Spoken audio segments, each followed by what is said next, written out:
ADA Audio vous présente Comment attirer l'argent par Joseph Murphy. À la narration, Tristan Harvey.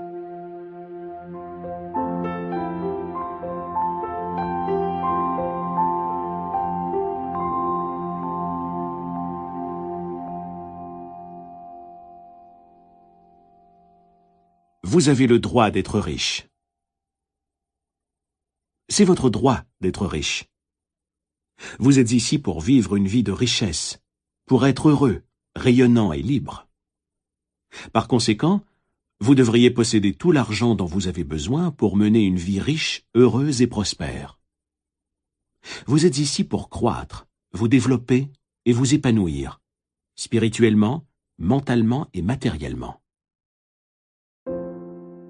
Vous avez le droit inaliénable de vous développer et de vous exprimer pleinement à tout point de vue. Vous devriez vous entourer de beauté et de luxe.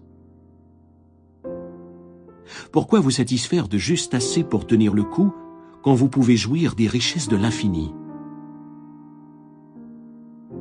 Mettez en application les principes énoncés et élaborés dans cet enregistrement et vous apprendrez à vous lier d'amitié avec l'argent. Et vous accumulerez toujours des surplus. Votre désir de richesse est le désir d'une vie mieux remplie, plus heureuse et merveilleuse. C'est bon et très bon. Commencez à voir l'argent pour ce qu'il est réellement, un symbole d'échange.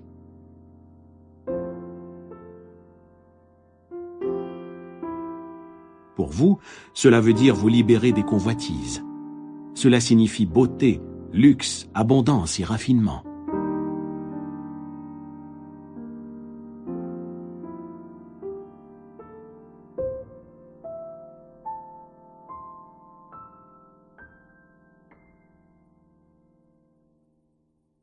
Vous vous dites probablement « Je veux plus d'argent.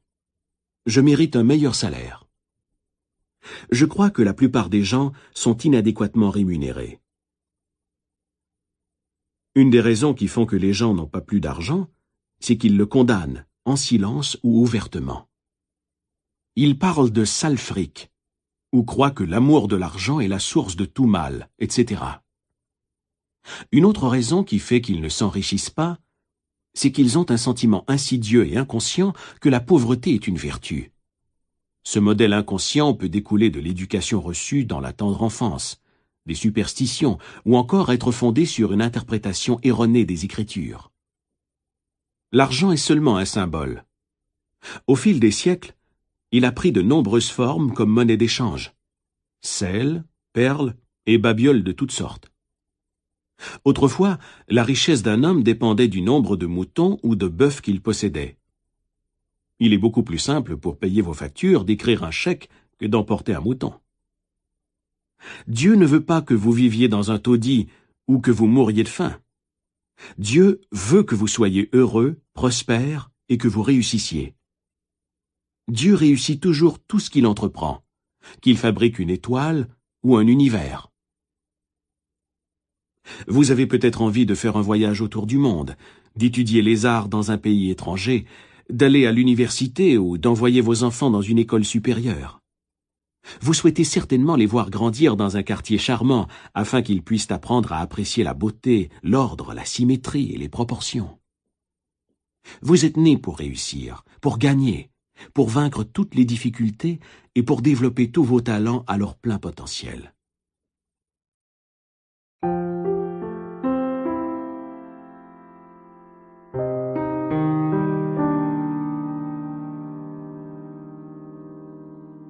Abandonnez immédiatement toutes vos superstitions concernant l'argent. Ne considérez jamais l'argent comme étant mal ou obscène. Si vous le faites, vous lui permettez de déployer ses ailes et de s'éloigner de vous. Rappelez-vous que vous perdez ce que vous condamnez. Supposez par exemple que vous avez trouvé de l'or, de l'argent, du plomb, du cuivre ou du fer dans le sol. Diriez-vous que ces choses sont mal? Dieu a déclaré que toute chose est bonne. Le mal provient de la compréhension noircie de l'homme, de son esprit non éclairé, de son interprétation erronée de la vie et du mauvais usage qu'il fait du pouvoir divin. L'uranium, le plomb ou un autre métal auraient pu servir de monnaie d'échange. Nous utilisons des billets de banque, des chèques, etc. Notre argent en papier n'est certainement pas mauvais, pas plus que nos chèques. Les physiciens et les scientifiques savent aujourd'hui que la seule différence entre un métal et un autre est leur nombre d'électrons et la vitesse de leur révolution autour du noyau central. Ils changent aujourd'hui un métal en un autre en bombardant les atomes dans le puissant cyclotron. Sous certaines conditions, l'or se change en mercure. Je ne peux imaginer voir quoi que ce soit de mal dans les électrons, les neutrons, les protons et les isotopes. Le bout de papier dans votre poche se compose d'électrons et de protons arrangés différemment. Leur nombre et la vitesse de leur évolution diffèrent. C'est la seule différence entre le papier et la pièce d'argent dans votre poche. Certains diront « Ah, les gens tuent pour de l'argent, ils volent pour de l'argent ». On a associé l'argent à d'innombrables crimes, mais cela n'en fait pas quelque chose de mauvais. Un homme peut donner de l'argent à un autre pour qu'il tue quelqu'un. Il a fait un mauvais usage de l'argent en s'en servant dans un but destructif. Même chose si vous apportiez un peu de terre de votre jardin et que vous la mettiez dans votre tasse de café pour le petit déjeuner. Ce serait votre mal. Pourtant, la terre n'est pas mauvaise. Pas plus que le café. Simplement que la terre est mal placée. Elle va dans le jardin. Nous savons que les forces ou les éléments de la nature ne sont pas mauvais. Ils nous font du bien ou du mal selon l'usage que nous en faisons. Un jour, un homme m'a dit « Je suis cassé. Je n'aime pas l'argent. C'est la source de tous les maux. » Aimer l'argent, à l'exclusion de tout le reste, vous conduira à devenir déséquilibré. Vous êtes ici pour utiliser intelligemment votre pouvoir ou votre autorité. Certaines personnes ont soif de pouvoir, d'autres ont soif d'argent. Si vous mettez tout votre cœur dans l'argent et que vous dites « c'est tout ce que je désire, je vais mettre toute mon énergie à accumuler de l'argent, c'est tout ce qui m'importe », vous pourriez gagner de l'argent et amasser une fortune. Mais vous avez oublié que vous êtes ici pour mener une vie équilibrée. L'homme ne vivra pas que de pain. Par exemple, si vous avez joint une secte ou un groupe religieux et que vous devenez fanatique, en oubliant vos amis, la société et vos activités sociales, vous serez déséquilibré, inhibé et frustré. La nature recherche l'équilibre. Vous pouvez amasser une fortune ou avoir des millions de dollars. Ce n'est ni mal ni mauvais. Aimer l'argent à l'exclusion de tout le reste n'amène que frustration, déception et désillusion. En ce sens, l'argent est la source de votre malheur. En faisant de l'argent votre seul but, vous avez tout simplement fait le mauvais choix. Vous pensiez que c'était tout ce que vous désiriez, mais vous avez découvert, après tous ces efforts, que vous n'aviez pas seulement besoin d'argent. Ce que vous désiriez vraiment, c'était une place bien à vous, la paix de l'esprit et l'abondance.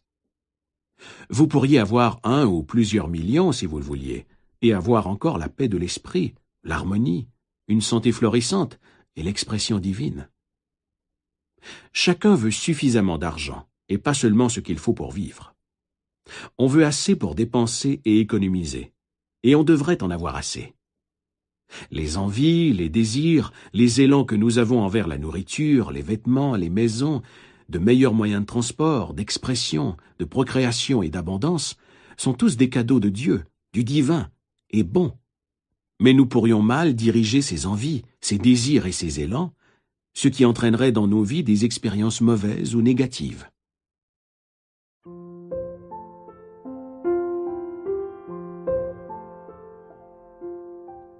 La nature de l'homme n'est pas mauvaise. Il n'y a pas de mauvaise nature en vous. C'est Dieu, la sagesse universelle ou la vie qui cherche à s'exprimer.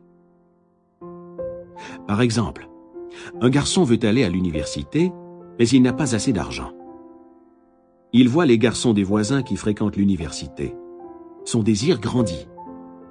Il se dit « Je veux faire des études moi aussi ». Si bien que ce jeune homme ira jusqu'à voler ou détourner des fonds dans le but d'aller à l'université. À la base, Son désir de faire des études avancées était bon, mais il a mal dirigé ce désir ou cette envie en violant les lois de la société, la loi de l'harmonie universelle ou la règle d'or. Par conséquent, il se retrouve en prison. Cependant, si cet homme avait connu les lois de l'esprit et son absolue capacité d'utiliser la puissance spirituelle pour aller à l'université, il serait libre et non en prison. Qui l'a précipité en prison? Le policier qui l'a écroué n'était qu'un instrument des lois humaines qui l'a violé. Il s'était d'abord emprisonné lui-même dans sa tête en volant et en blessant les autres. Puis, il y a eu la peur et la culpabilité. C'est la prison de l'esprit, suivie par les murs de la prison faits de briques et de pierres. L'argent symbolise l'opulence, la beauté, le raffinement et l'abondance divine, et il doit être utilisé intelligemment, judicieusement et de façon constructive pour bénir l'humanité d'innombrables manières. C'est seulement un symbole de la santé économique d'une nation. Lorsque votre sang circule librement, vous êtes en santé. Lorsque l'argent circule librement dans votre vie, vous êtes économiquement en santé. Lorsque les gens commencent à accumuler de l'argent pour le conserver dans des boîtes en fer blanc et que la peur les envahit, ils sont économiquement malades. Le krach boursier de 1929 a été le résultat d'une panique psychologique. Partout, la peur s'était emparée de l'esprit des gens. C'était une sorte d'envoûtement négatif et hypnotique. Vous vivez dans un monde subjectif et objectif. Vous ne devez pas négliger la nourriture spirituelle, telle que la paix de l'esprit, l'amour, la beauté, l'harmonie, la joie et le rire. La connaissance du pouvoir spirituel est le chemin vers la voie royale qu'empruntent les riches de toutes sortes, que votre désir soit spirituel, mental ou matériel. Celui qui étudie les lois de l'esprit ou celui qui étudie les principes spirituels croit et sait absolument que peu importe la situation économique, les fluctuations de la bourse, la dépression, les grèves, la guerre ou toute autre situation et circonstance, il y aura toujours suffisamment d'argent, quelle que soit la forme qu'il prendra. La raison en est qu'il maintient sa conscience de la richesse. Cet étudiant s'est persuadé lui-même que la richesse circule à jamais dans sa vie et qu'il y aura toujours un surplus divin.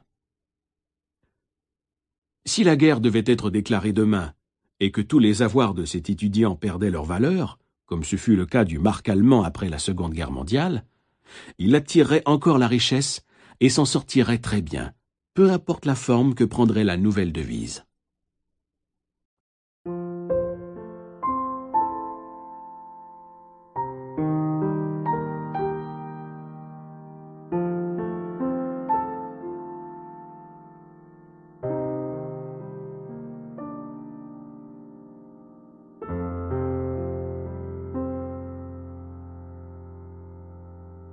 La richesse est un état de conscience. C'est un esprit conditionné à la réserve divine circulant à tout jamais. Le penseur scientifique voit l'argent ou la richesse comme la marée, c'est-à-dire qu'elle descend, mais qu'elle finit toujours par remonter. La marée ne connaît pas de raté, pas plus que les réserves de l'homme, lorsqu'il compte sur une présence immortelle, inépuisable et immuable, qui est omniprésente et qui circule librement. Ainsi, l'homme qui connaît les rouages de l'inconscient ne s'inquiète jamais de la situation économique, des paniques de la bourse, de l'inflation ou de la dévaluation des devises, puisqu'il reste dans la conscience de l'approvisionnement éternel de Dieu. Un tel homme profite toujours de la générosité et de l'attention d'une présence toute-puissante. Voyez les oiseaux du ciel. Ils ne sèment ni ne moissonnent, ni ne recueillent en des greniers. Et votre Père céleste les nourrit. Ne valez-vous pas plus qu'eux? En communiant sciemment avec la présence divine, déclarant et sachant qu'elle vous conduit et vous guide dans toutes vos entreprises, qu'elle est un phare à vos pieds, une lumière sur votre route, vous serez divinement prospère et soutenu au-delà de vos rêves les plus fous. Voici une façon simple pour vous d'impressionner votre inconscient avec l'idée d'une réserve constante de richesse. Ralentissez votre esprit. Détendez-vous. Lâchez prise. Mobilisez l'attention. Plongez-vous dans un état d'assoupissement, de méditation. Vous ferez ainsi un minimum d'efforts. Ensuite, calmement, d'une manière détendue et passive, réfléchissez aux vérités toutes simples que voici. Demandez-vous d'où viennent les idées. D'où vient la richesse? D'où venez-vous? D'où viennent votre cerveau et votre esprit? Cela vous ramènera à l'unique source.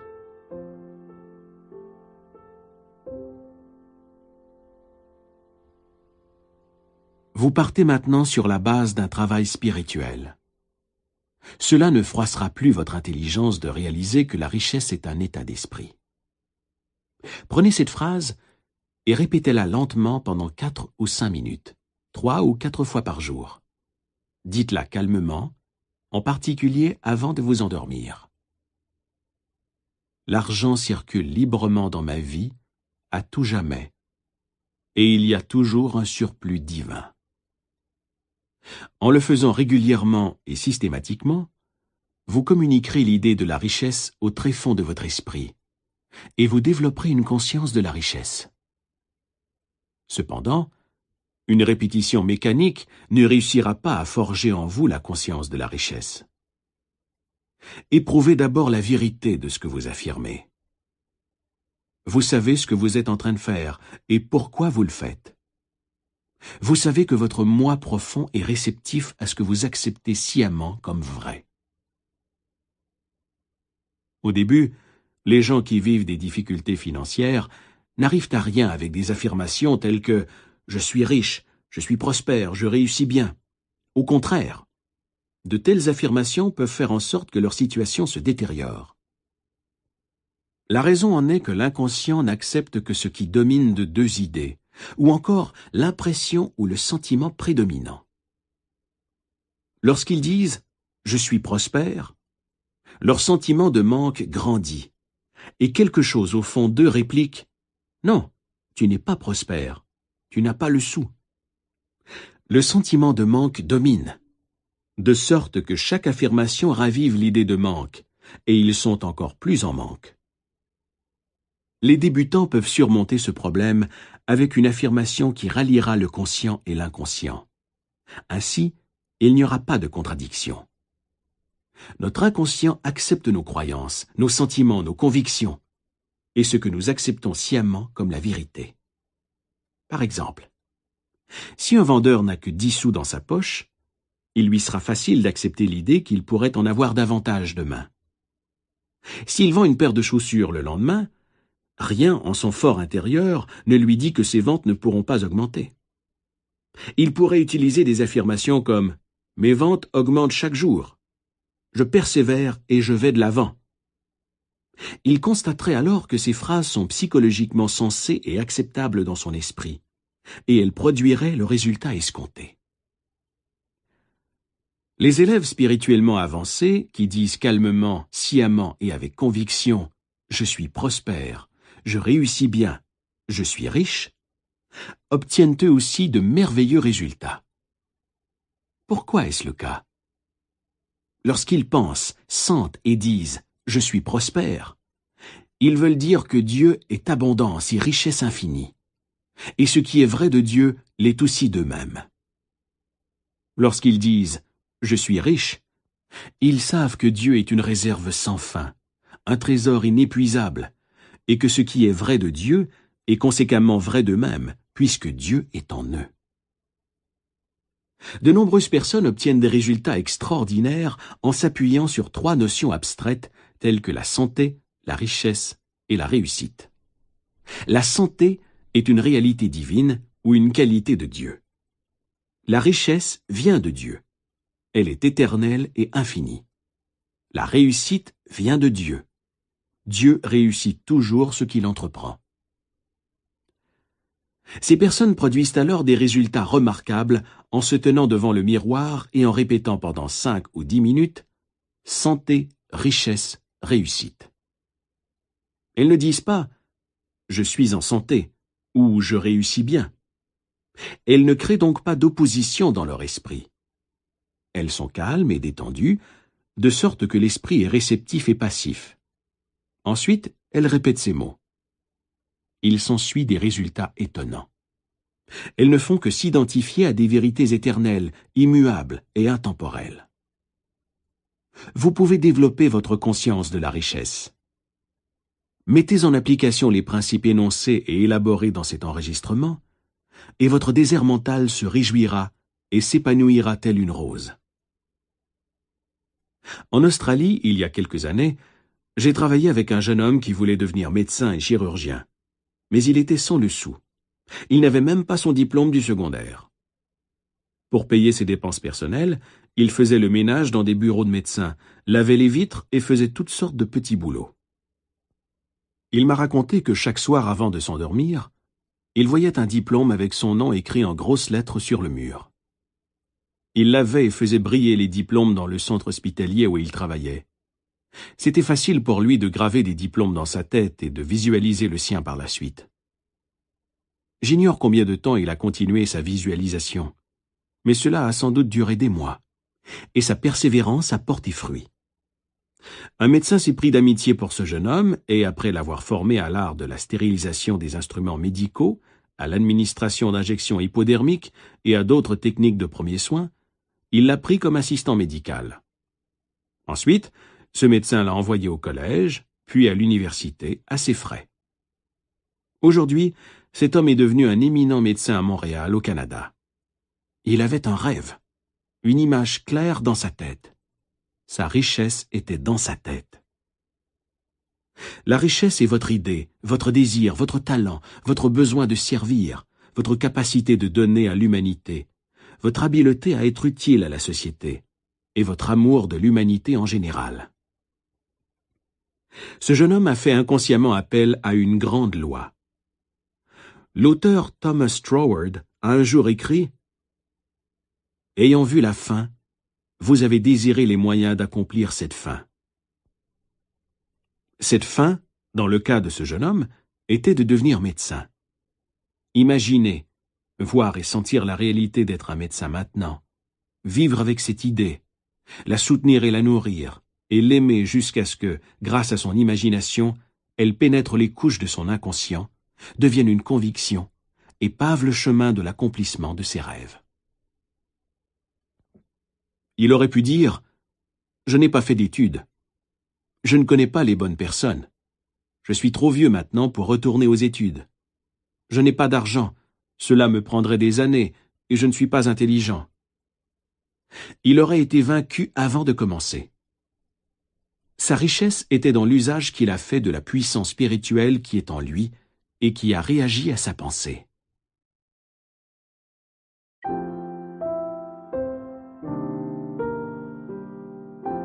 Les moyens par lesquels notre prière est exaucée sont toujours invisibles à nos yeux, sauf qu'à l'occasion, nous pouvons percevoir intuitivement une partie du processus. Mes moyens ont dépassé mes découvertes. Les moyens ne sont pas connus. La seule chose que la personne ait à faire est d'imaginer et d'accepter la fin dans sa tête et de laisser sa réalisation à la sagesse subjective qui est en elle. On pose très souvent la question « Que devrais-je faire après avoir médité sur la fin et avoir accepté mon désir en toute conscience ?» La réponse est simple. Vous serez poussé à faire ce qui est nécessaire pour atteindre votre idéal. La loi de l'inconscient est compulsion. La loi de la vie est action et réaction. Ce que nous faisons est la réponse automatique aux mouvements intérieurs de notre esprit, à nos sentiments et convictions intimes. Il y a quelques mois, au moment de me mettre au lit, j'ai imaginé qu'un de mes livres les plus populaires, La magie de la foi, était publié en français. J'ai commencé par visualiser et imaginer ce livre circulant dans tous les pays francophones. Pendant plusieurs semaines, j'ai fait cela chaque soir, en tombant endormi avec en tête l'édition française de mon livre entre les mains.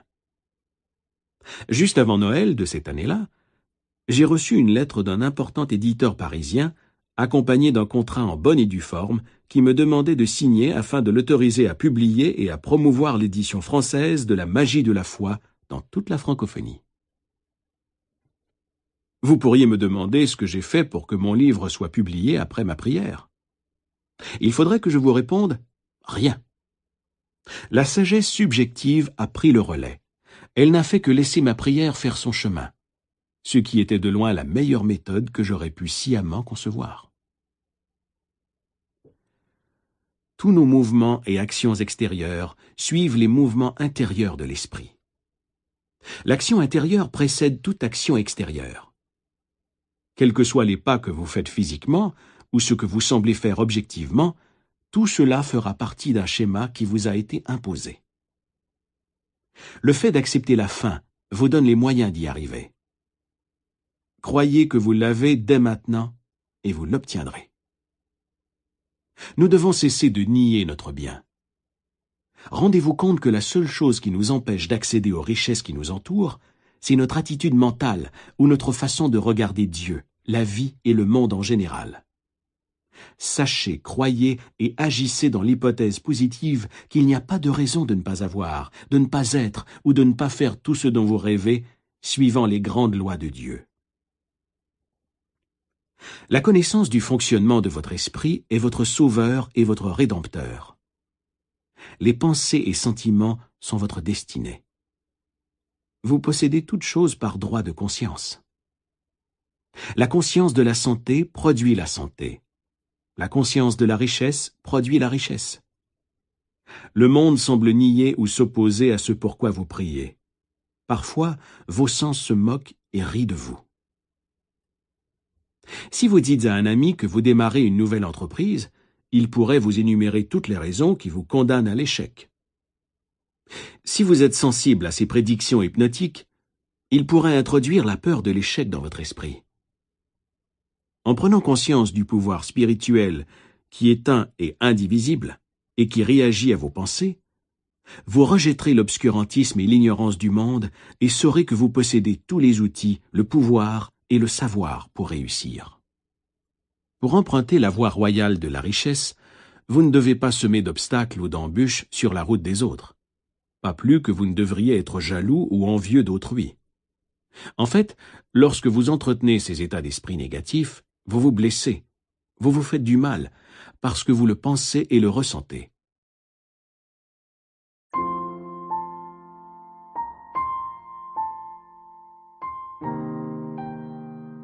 La suggestion, comme le disait le philosophe américain Phineas Quimby, est qu'en donnant à quelqu'un d'autre, vous vous donnez à vous-même.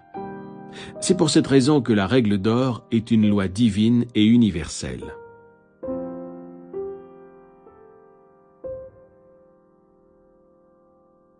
Faites-vous toujours un point d'honneur de bénir les autres et de vous réjouir de leur prospérité et de leur réussite. Ce faisant, vous vous bénissez vous-même. Si vous entrez dans une banque et que vous voyez votre concurrent d'en face déposer 20 fois plus que vous, ou si vous le voyez déposer une somme colossale, réjouissez-vous et soyez content de voir l'abondance de Dieu retomber sur un de ses enfants. Ainsi, vous bénissez et exaltez l'objet de vos prières. Ce que vous bénissez, vous le multipliez. Ce que vous condamnez, vous le perdez. Si vous travaillez pour une entreprise importante et qu'en silence, vous pensez être sous-payé, pas assez reconnu, si vous pensez mériter plus d'argent et plus de reconnaissance et que vous en éprouvez du ressentiment, vous resserrez inconsciemment les liens qui vous lient à cette organisation. Et un jour, votre chef ou votre directeur vous dit « Nous devons vous licencier ». Vous vous êtes congédié vous-même. Le directeur n'était que l'instrument qui est venu confirmer votre propre état mental négatif. Autrement dit, il a été le messager qui vous a confirmé ce dont vous étiez déjà convaincu en ce qui vous concerne. C'était un exemple de la loi de l'action-réaction. L'action étant le mouvement interne de votre esprit, la réaction étant la réponse du monde extérieur pour se conformer à votre intime conviction. Vous pensez peut-être, en écoutant ceci, à quelqu'un qui a réussi financièrement en prenant avantage sur les autres, en les fraudant, en leur vendant des investissements risqués en immobilier, etc. La réponse à cela est pourtant évidente, car celui qui vole, triche ou fraude quelqu'un en fait autant pour lui-même. En réalité, dans ce cas-ci, on se fait du tort à soi-même. Car si au départ, on est en état de manque, on attirera forcément une perte. La perte peut prendre plusieurs formes. Vous pourriez perdre la santé, votre prestige, la paix de l'esprit, votre statut social, ou quelqu'un pourrait tomber malade à la maison ou dans votre entreprise. Ce ne sera pas nécessairement une perte monétaire. Il ne faut pas avoir une courte vue et s'imaginer que la perte sera uniquement pécuniaire. N'est-ce pas une merveilleuse sensation que de mettre votre tête sur l'oreiller le soir, de sentir que vous êtes en paix avec le monde entier et que votre cœur déborde de bonne volonté envers tous? Il y a des gens qui ont accumulé l'argent de la mauvaise manière, en écrasant les autres, en les escroquant, en les trompant ou en leur cherchant querelle. Quel en est le prix? Ce peut être la maladie mentale et physique, un complexe de culpabilité, de l'insomnie ou des peurs cachées. Comme un homme m'a dit un jour, « Oui, je me suis fichu des autres. J'ai obtenu ce que je voulais, mais j'en ai récolté un cancer. » Il s'était rendu compte qu'il s'était enrichi de la mauvaise manière. On peut être riche et prospère sans blesser personne. Nombreux sont ceux qui se volent continuellement eux-mêmes. La paix de l'esprit, la santé, la joie, l'inspiration, le bonheur et les rires de Dieu. Ils peuvent objecter n'avoir jamais volé, mais est-ce bien vrai? Chaque fois que nous en voulons à quelqu'un ou que nous envions la richesse ou le succès d'autrui, nous nous volons nous-mêmes. Voilà les vrais voleurs, les marchands que Jésus a chassés du temple. De même, vous devez les chasser sur un ton incisif et décisif. Ne leur permettez pas de vivre dans votre esprit. Brûlez-les avec le feu des pensées et des sentiments justes et bons. Je me rappelle, au premier jour de la Seconde Guerre, avoir lu un article sur une femme à Brooklyn, New York, qui avait fait le tour des magasins pour y acheter tout le café qu'elle pouvait. Elle savait que le café serait rationné et craignait terriblement d'en manquer. Elle en a acheté autant qu'elle a pu, puis elle l'a entreposé dans sa cave. Ce soir-là, elle est allée à la messe. En rentrant chez elle, elle a vu que des voyous avaient fracassé la porte d'entrée et lui avaient volé non seulement le café, mais son argenterie, son argent, ses bijoux et d'autres objets. Cette bonne dame a déclaré ce que tout le monde aurait dit. Pourquoi cela m'est-il arrivé à moi pendant que j'étais à l'église? Je n'ai jamais rien volé à personne. Est-ce vrai? N'était-elle pas dans la conscience du manque et de la peur lorsqu'elle a commencé à accumuler des réserves de café? Son état d'esprit et sa peur du manque ont suffi à lui attirer la perte de ses biens et possessions. Elle n'a pas eu besoin de mettre la main dans la caisse enregistreuse ou de dévaliser une banque. Sa peur du manque a produit le manque. C'est ce qui explique que de nombreux individus, qui sont ce que la société appelle de bons citoyens, essuient des pertes. Ils sont bons aux yeux du monde, c'est-à-dire qu'ils paient leurs impôts, obéissent aux lois, votent régulièrement et donnent généreusement aux œuvres de charité. Cependant, ils en veulent aux autres pour leur possession, leur richesse ou leur position sociale. Si le fait de dérober de l'argent lorsque personne ne les observe peut les rendre heureux, une telle attitude est définitivement et positivement un état de manque, et cela peut faire en sorte que celui qui cède à un tel état mental attire les charlatans ou les arnaqueurs qui peuvent les escroquer ou les tromper lors de transactions d'affaires. Avant d'être victimes des voleurs extérieurs, nous nous sommes volés nous-mêmes. Il faut un voleur intérieur avant que n'apparaisse le voleur extérieur. Un homme peut avoir un complexe de culpabilité et s'accuser sans cesse. J'ai connu un tel homme, caissier dans une banque. Il était très honnête. Il n'avait jamais volé un sou, mais il avait une liaison illicite. Il entretenait une autre femme et reniait sa famille. Il vivait dans la peur d'être découvert et en éprouvait une profonde culpabilité. La peur suit la culpabilité. Un jour, un des officiels de la banque l'a accusé d'avoir détourné des fonds. Cela semblait sérieux, car les preuves contre lui étaient circonstancielles. Pris de panique, il s'est rendu compte que s'il avait été injustement accusé, c'était pour la seule et unique raison qu'il s'était lui-même accusé et condamné. Il a vu comment fonctionne l'esprit. Dans la mesure où il s'accusait sans cesse sur le plan intime, il avait été accusé dans le monde extérieur. Immédiatement après le choc de ces accusations erronées, il a mis fin à sa relation extra-conjugale et a commencé à prier pour l'harmonie divine et le rétablissement du lien de confiance entre lui et l'officiel de la banque. Il s'est mis à déclarer « Rien de ce que l'on cache ne restera caché. La paix de Dieu règne en suprématie sur les esprits et les cœurs de toutes les personnes concernées. » La vérité s'est fait jour. Toute l'affaire s'est évanouie à la lumière de la vérité, car un autre jeune homme s'est révélé être le coupable. Le commis de banque savait que seule la prière lui avait permis d'éviter une sentence d'emprisonnement. La grande loi est « Pensez aux autres comme vous aimeriez qu'ils pensent à vous. Aimez les autres comme vous voudriez qu'ils vous aiment. » Dites de tout votre cœur « Je souhaite pour tous les humains de la terre ce que je souhaite pour moi-même. » Donc, ce que je souhaite sincèrement en mon cœur, c'est la paix, l'amour, la joie, l'abondance et la bénédiction de Dieu pour tous les hommes de l'univers. Réjouissez-vous et soyez contents de la progression, de l'avancement et de la prospérité de tous les humains. Tout ce que vous revendiquez comme vrai pour vous-même, revendiquez-le aussi comme vrai pour les autres. Si vous priez pour le bonheur et la paix de l'esprit, priez aussi pour la paix et le bonheur de tous. N'essayez jamais de priver qui que ce soit de la joie. Si vous le faites, vous vous priverez vous-même. Lorsque la chance arrive pour votre prochain, elle arrive aussi pour vous. Si quelqu'un reçoit une promotion dans votre organisation, soyez content et heureux. Félicitez-le. Réjouissez-vous de son avancement et de la reconnaissance qu'il reçoit. En étant fâché ou rancunier, vous vous rétrogradez. N'essayez pas d'enlever à l'autre son droit divin au bonheur, à la réussite, à l'accomplissement, à l'abondance et à toutes ces bonnes choses.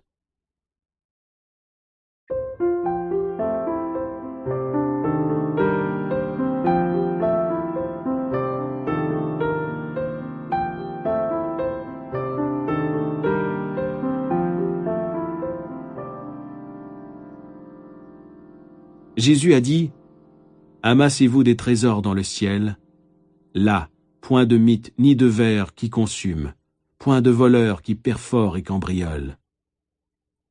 Car là où est ton trésor sera aussi ton cœur. » La haine et le ressentiment rongent et font pourrir les cœurs, nous couvrant de cicatrices, d'impuretés, de toxines et de poisons. Les trésors du ciel sont les vérités de Dieu que nous possédons en notre âme. Emplissez votre esprit de paix, d'harmonie, de foi, de joie, d'honnêteté, d'intégrité, de bonté et de gentillesse. Ainsi sèmerez-vous pour vous-même des trésors au paradis de votre propre esprit. Si vous cherchez la sagesse dans les investissements, ou si vous vous faites du souci pour vos actions et vos placements, déclarez calmement « L'intelligence infinie gouverne et surveille toutes mes transactions financières, et tout ce que je ferai prospérera. » Faites-le fréquemment et vous ferez de sages investissements. Mieux, vous serez protégé contre la perte, car vous serez incité à vendre vos valeurs avant d'essuyer des pertes. Utilisez cette prière chaque jour en pensant à votre maison, à vos affaires et à vos biens. La présence supérieure qui guide les planètes dans leur course et fait briller le soleil préserve tous mes biens, ma demeure, mes affaires et tout ce qui m'appartient. Dieu est ma forteresse et ma voûte. Toutes mes possessions sont protégées par Dieu. C'est merveilleux. En vous rappelant chaque jour cette grande vérité et en observant les lois de l'amour, vous serez toujours guidé, protégé et enrichi à tout point de vue. Vous ne subirez jamais de perte, puisque vous avez choisi le Très-Haut en tant que conseiller et guide. L'amour de Dieu vous entoure, vous enveloppe et vous protège à tout moment. Vous reposez dans les bras éternels de Dieu. Nous devrions tous chercher une guidance intérieure pour nos problèmes. Si vous avez un problème financier, Répétez ceci avant de vous retirer pour la nuit. Maintenant, je dormirai en paix. J'ai confié ce problème à la sagesse divine qui est en moi. Elle seule connaît la réponse. Comme le soleil se lève chaque matin, ainsi ressuscitera ma réponse. Je sais que le soleil ne manque jamais de se lever. Ensuite, laissez-vous porter par le sommeil. Il ne faut pas se tracasser, s'agiter ou s'enrager à cause d'un problème. La nuit porte conseil. Dormez là-dessus. Votre intelligence ne peut résoudre tous vos problèmes. Priez pour que la lumière se fasse. Rappelez-vous que l'aurore revient toujours et qu'alors les ombres se dissipent. Faites que tous les soirs, votre sommeil soit d'une agréable volupté.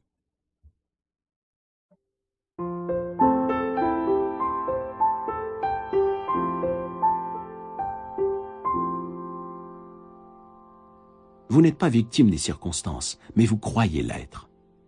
Vous pouvez vous lever et surmonter toutes les situations difficiles. Vous ferez différentes expériences en vous tenant sur le rocher de la vérité spirituelle, immobile et confiant en vos objectifs et désirs les plus profonds. Dans les grands magasins, la direction emploie des surveillants de rayons pour prévenir le vol. Chaque jour, ils prennent sur le fait un certain nombre d'individus qui essaient d'obtenir quelque chose sans payer. Toutes ces personnes vivent dans la conscience du manque et de la limitation. Elles se volent elles-mêmes, attirant du même coup toutes sortes de pertes. Ces personnes n'ont pas foi en Dieu et ne comprennent pas comment fonctionne leur esprit. Si elles priaient pour obtenir une vraie place pour l'expression et les largesses divines, elles trouveraient du travail. Ensuite, avec honnêteté, intégrité et persévérance, elles deviendraient un atout pour elles-mêmes et toute la société. Jésus a dit « Car vous aurez toujours des pauvres avec vous. Mais moi, vous ne m'aurez pas toujours avec vous. » Les états pauvres de la conscience seront toujours avec vous, en ce sens que peu importe votre richesse maintenant, il y aura toujours une chose que vous désirez de tout votre cœur. Que ce soit un problème de santé, un fils ou une fille qui a besoin de conseils, ou encore un manque d'harmonie dans la famille. À ce moment-là, vous êtes pauvre. Que l'on soit roi d'un pays ou un enfant des taudis, nous sommes tous nés avec des limites et la croyance dans la compétition. C'est dans ces limitations que nous grandissons. Si ce n'était de nos problèmes et difficultés, nous pourrions ne jamais découvrir notre pouvoir intérieur. Ce sont nos états pauvres qui nous poussent à chercher la solution. Nous ne saurions jamais ce qu'est la joie, mais nous pourrions verser une larme de chagrin. Il nous faut être conscients de la pauvreté, afin de chercher la libération et la liberté, et ainsi accéder à l'opulence de Dieu. Ces états pauvres, dont la peur, l'ignorance, l'inquiétude, le manque et la douleur, ne sont pas mauvais lorsqu'ils nous obligent à rechercher leur opposé. Lorsque vous avez des problèmes et que l'on vous ballotte de gauche à droite, lorsque vous vous posez des questions négatives et déchirantes telles que « Pourquoi tout cela m'arrive-t-il à moi? Pourquoi la malchance me poursuit-elle ?» Alors la lumière se fait dans votre esprit. À travers vos souffrances, vos peines ou vos malheurs, vous découvrez la vérité libératrice. Doux sont les procédés de l'adversité. Comme le crapaud hideux et venimeux, elle porte un bijou précieux dans sa tête. L'insatisfaction nous amène à la satisfaction. Tous ceux qui ont étudié les lois de la vie ont été insatisfaits de quelque chose. Ils ont eu des problèmes ou des difficultés qu'ils ne pouvaient résoudre, ou encore, ils n'étaient pas satisfaits des réponses qu'on leur donnait sur les énigmes de la vie. Ils ont trouvé leur réponse dans la présence de Dieu en eux-mêmes, la perle sans prix, le bijou précieux. La Bible dit « J'ai cherché le Seigneur et je l'ai trouvé, et il m'a délivré de toutes mes peurs. » Lorsque vous réalisez votre ambition ou votre désir, vous êtes satisfait pendant un bref moment seulement. Ensuite, vous avez envie de reprendre de l'expansion. C'est la vie qui essaie de s'exprimer à travers vous à des niveaux supérieurs. Lorsqu'un désir est comblé, un autre se présente, etc., à l'infini. Vous êtes ici pour grandir. La vie est progrès. Elle n'est pas statique. Vous êtes ici pour aller de gloire en gloire. Cela n'a pas de fin, car la gloire de Dieu est infinie. Nous sommes tous pauvres, en ce sens que nous cherchons éternellement plus de lumière, de sagesse, de bonheur et de joie dans nos vies. Dieu est infini, et jamais dans toute l'éternité pourriez-vous épuiser la gloire, la beauté et la sagesse qu'il contient. Voilà à quel point vous êtes merveilleux. Dans l'absolu, toutes choses sont finies. Mais dans le monde relatif, nous devons nous éveiller à cette gloire qui était nôtre avant la création du monde. Le voyage est toujours vers l'intérieur, vers le haut et vers Dieu.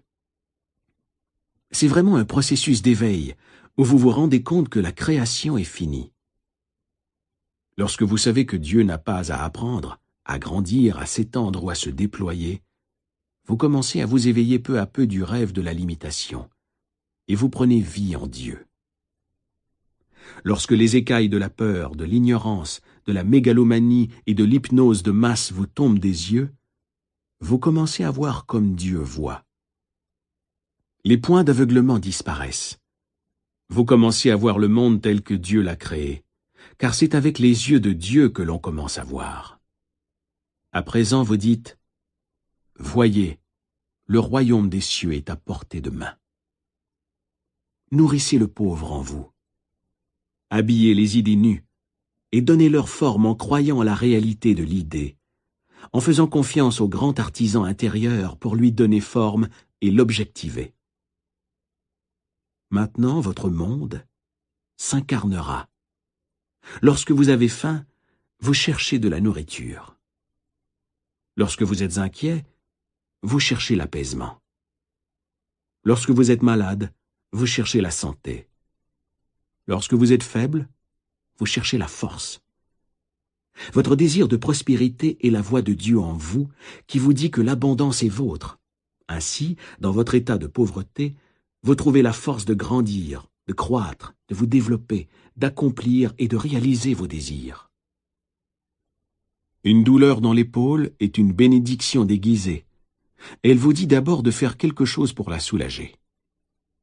S'il n'y avait ni douleur, ni indication que quelque chose cloche, vous risqueriez de perdre votre bras. Votre douleur est le signal d'alarme de Dieu qui vous dit de chercher sa paix et son pouvoir de guérison, de quitter les ténèbres pour la lumière. Lorsque vous avez froid, vous faites un feu. Lorsque vous avez faim, vous mangez. Lorsque vous êtes en manque, entrez dans l'atmosphère de l'opulence et de l'abondance. Imaginez le dénouement et réjouissez-vous. Ayant imaginé la fin et senti qu'elle était vraie, vous avez pris les moyens de réaliser cette fin.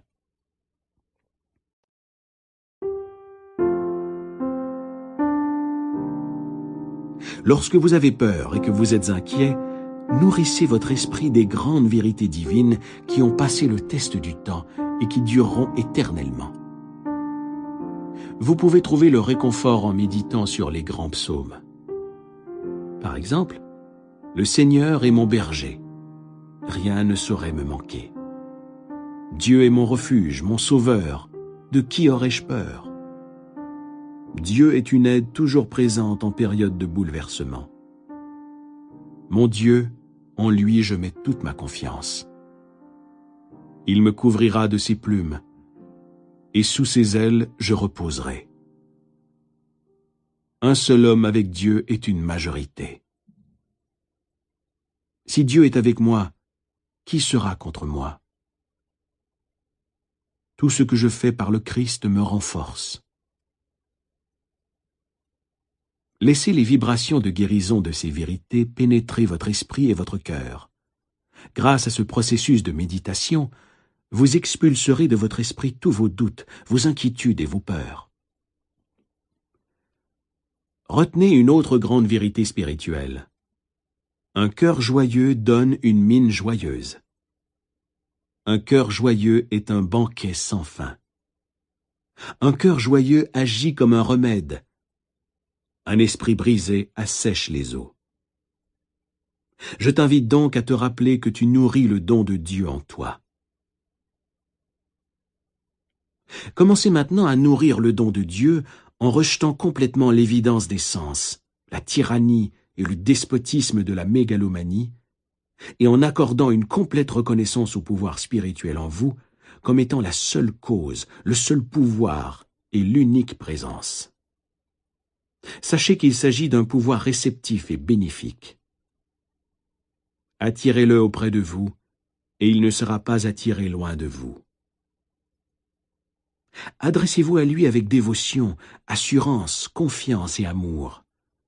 Il vous répondra par l'amour, la paix, la guidance et la prospérité. Il sera votre consolateur, votre guide, votre conseiller et votre Père céleste. Vous direz alors, « Dieu est amour.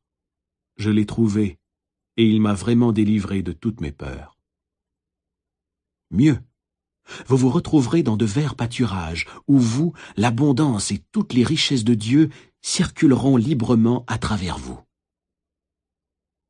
Dites-vous librement et joyeusement durant la journée, « Je marche dans la conscience de la présence de Dieu tout au long du jour. Sa plénitude circule en moi à tout moment, remplissant tous les vaisseaux vides dans ma vie. » Lorsque vous êtes envahi par le sentiment d'être ce que vous désirez être, votre prière est exaucée. Tous les vaisseaux sont-ils comblés dans votre vie?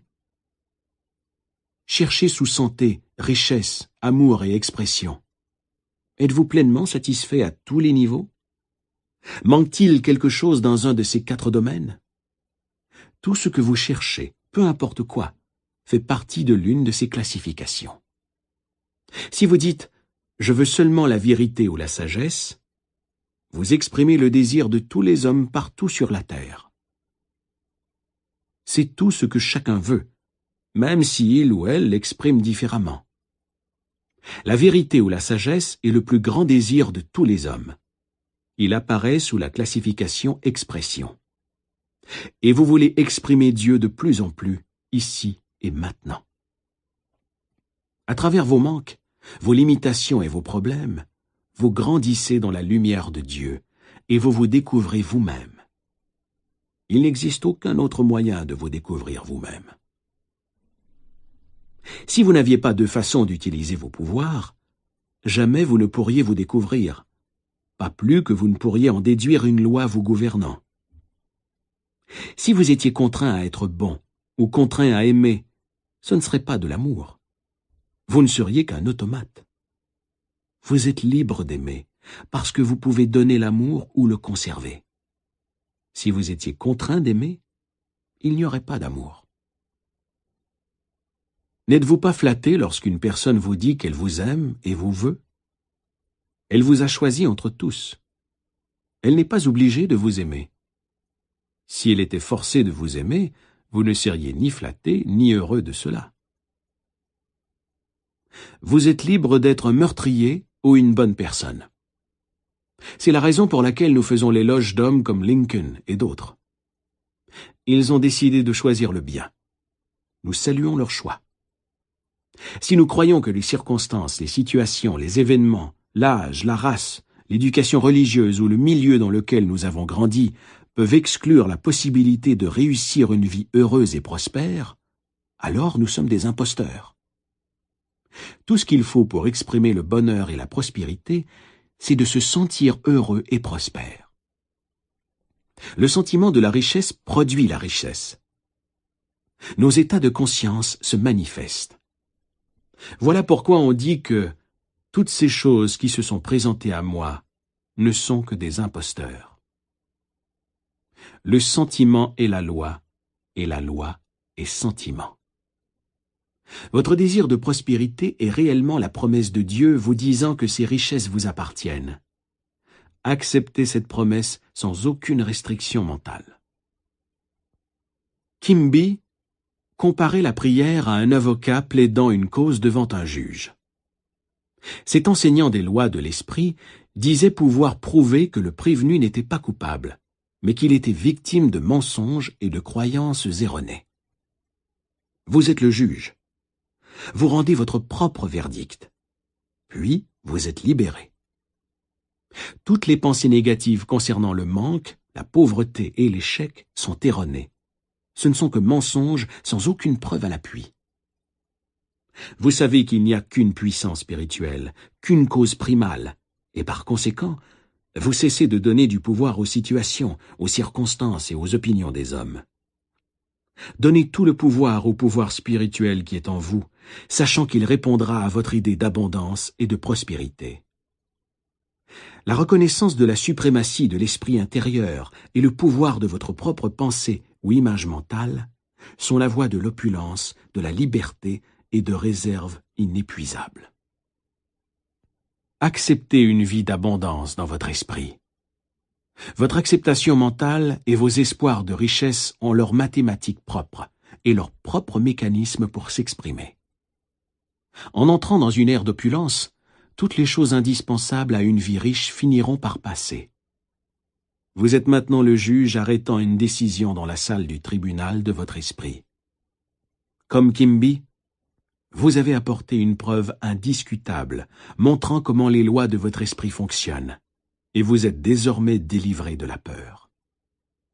Vous avez exécuté toutes les peurs et superstitions dans votre esprit. Vous les avez décapitées. La peur est le signal pour entrer en action. Elle n'est pas vraiment mauvaise. Elle vous dit d'aller vers son contraire, qui est la foi en Dieu et en toutes les valeurs positives. Faites de ce qui suit votre prière quotidienne.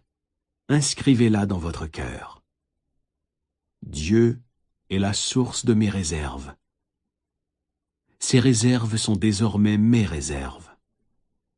Ces richesses coulent librement, copieusement et généreusement jusqu'à moi. Je suis à jamais conscient de ma vraie valeur. J'offre mes talents en toute liberté et je suis merveilleusement et divinement récompensé. Merci, Père.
La route de la richesse. La richesse vient de l'esprit. Supposons qu'un médecin s'est fait voler son diplôme en même temps que tous les instruments de sa pratique. Je suis sûr que vous seriez d'accord pour dire que sa richesse était dans sa tête. Il pourra toujours continuer, diagnostiquer les maladies, prescrire des médicaments, faire des opérations et discuter de sujets médicaux. Seuls les symboles ont été volés. Il pourra toujours se procurer un nouvel équipement. Ses richesses étaient dans son intelligence, dans son savoir pour aider les autres et dans sa capacité à contribuer à l'humanité en général. Vous serez toujours riche lorsque vous aurez un intense désir de contribuer au bien de l'humanité. Votre envie de servir, c'est-à-dire d'offrir vos talents au monde, trouvera toujours une réponse dans le cœur de l'univers.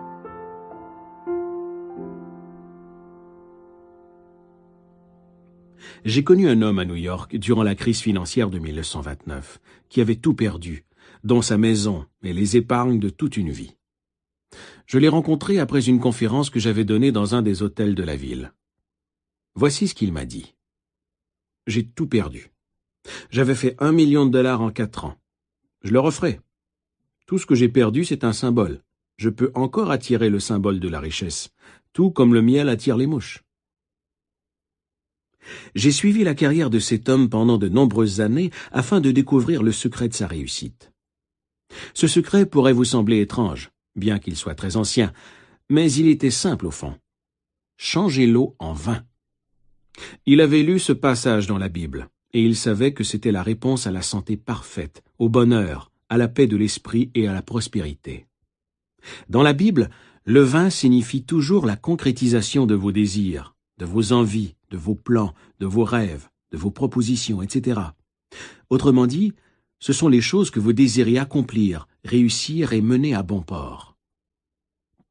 Dans la Bible, l'eau fait habituellement référence à votre esprit ou conscience. L'eau prend la forme du contenant dans lequel vous la versez. De même, ce que vous ressentez comme vrai, ou ce en quoi vous croyez, se manifestera dans votre monde. Par conséquent, vous changerez toujours l'eau en vin. La Bible a été écrite par des hommes éclairés. Elle enseigne une psychologie pratique, quotidienne, et une façon de vivre. Un des principes cardinaux de la Bible est que vous déterminez, modelez, fabriquez et façonnez votre propre destin par vos pensées, sentiments et croyances justes. Elle vous enseigne que vous pouvez régler n'importe quel problème, surmonter n'importe quelle situation, et que vous êtes né pour réussir, pour gagner et pour triompher.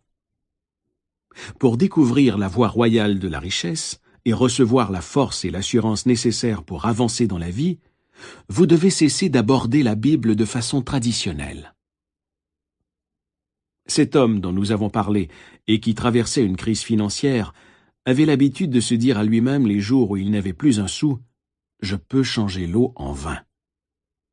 Pour lui, ces mots voulaient dire « Je peux changer l'idée de pauvreté dans mon esprit pour satisfaire mes désirs ou mes besoins actuels, qui sont la richesse et l'abondance financière ».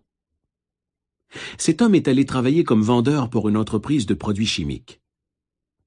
Il avait de bonnes idées pour promouvoir plus efficacement leurs produits. Alors, il les a communiqués aux dirigeants et avant longtemps, il est devenu vice-président. Au bout de 4 ans, l'entreprise l'a nommé au poste de président.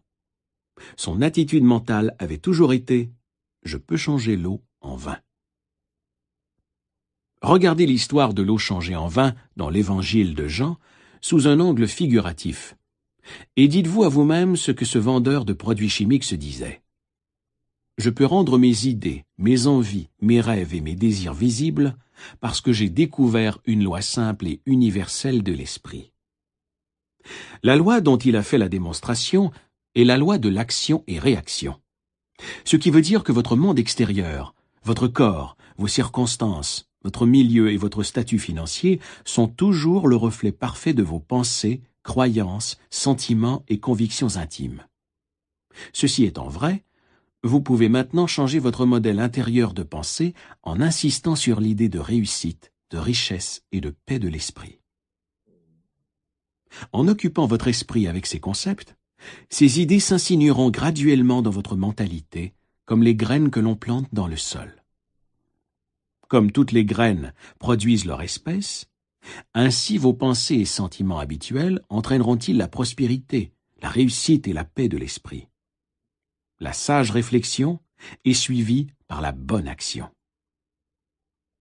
Vous pouvez acquérir des richesses lorsque vous prenez conscience du fait que la prière est comme un banquet de mariage. Le banquet est psychologique. Vous méditez, mangez mentalement sur votre bien ou votre désir, jusqu'à ce que vous ne fassiez plus qu'un avec lui. Je citerai maintenant une histoire que je garde dans mes dossiers, relatant comment une jeune fille a fait son premier miracle en transformant l'eau en vin.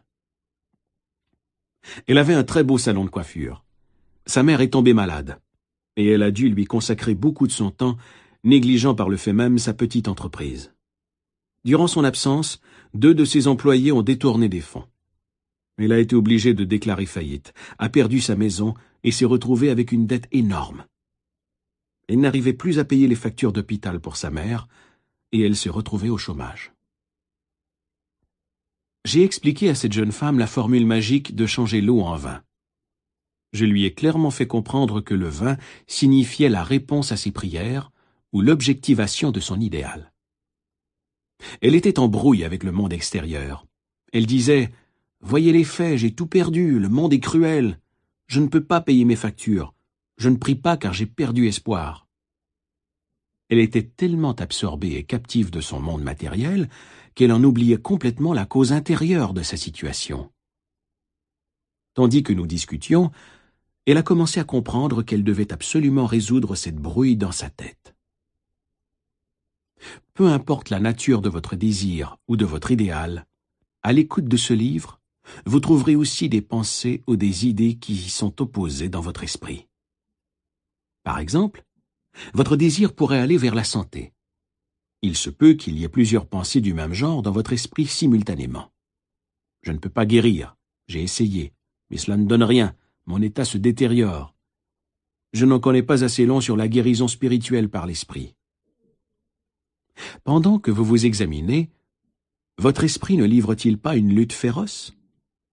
Comme cette fille, vous trouvez que votre entourage et que les conditions extérieures mettent durement à l'épreuve votre désir d'expression, de richesse et de paix de l'esprit. La vraie prière est comme un banquet de mariage mental. Elle nous enseigne à tous comment résoudre les conflits mentaux. En prière, vous écrivez ce que vous croyez dans votre esprit. Emerson disait « Un homme est ce qu'il pense tout au long du jour. » Par votre façon de penser habituelle, vous fabriquez vos propres croyances. En répétant un certain nombre de pensées, vous établissez des opinions et des croyances précises au plus profond de votre esprit, appelé inconscient. Ensuite, ces acceptations mentales, ces croyances et ces opinions dirigent et contrôlent toutes vos actions extérieures.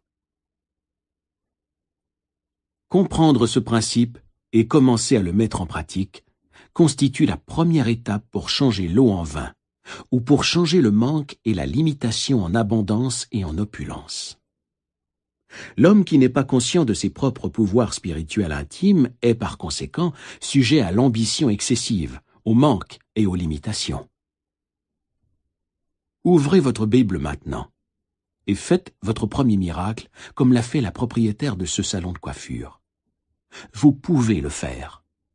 Si vous lisez la Bible simplement comme un événement historique, vous passerez à côté de la vision spirituelle, mentale et scientifique des lois de l'esprit qui nous intéressent dans ce livre. Prenons ce passage. Le 3e jour, il y a eu un mariage à Cana de Galilée, et la mère de Jésus y était. Galilée représente votre esprit ou votre conscience. Cana représente votre désir. Le mariage est purement mental ou l'incarnation subjective de votre désir. Tout ce magnifique théâtre de prière est un théâtre psychologique dans lequel tous les personnages sont les états mentaux, les sentiments et les idées qui vous habitent. Une des significations de Jésus est la raison éclairée. La mère de Jésus représente les sentiments, humeurs ou émotions que nous possédons. Jésus aussi fut invité à ses noces, ainsi que ses disciples. Vos disciples sont vos pouvoirs et facultés intimes qui vous permettent de concrétiser vos désirs. Or, il n'y avait plus de vin, et la mère de Jésus lui a dit « Ils n'ont pas de vin ». Le vin, comme nous l'avons établi, représente la prière exaucée de la manifestation de vos désirs et idéaux dans votre vie.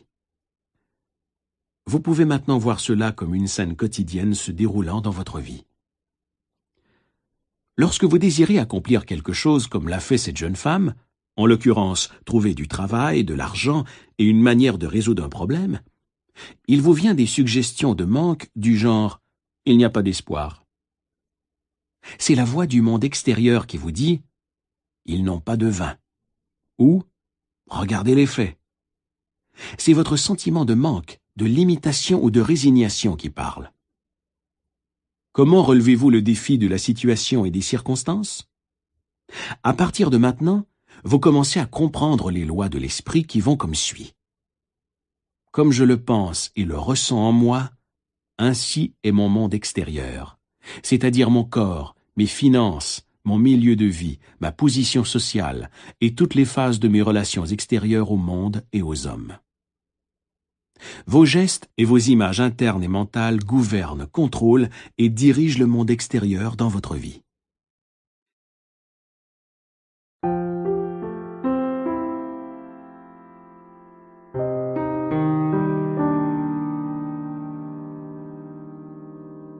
La Bible dit « Comme il pense en son cœur, ainsi est-il ».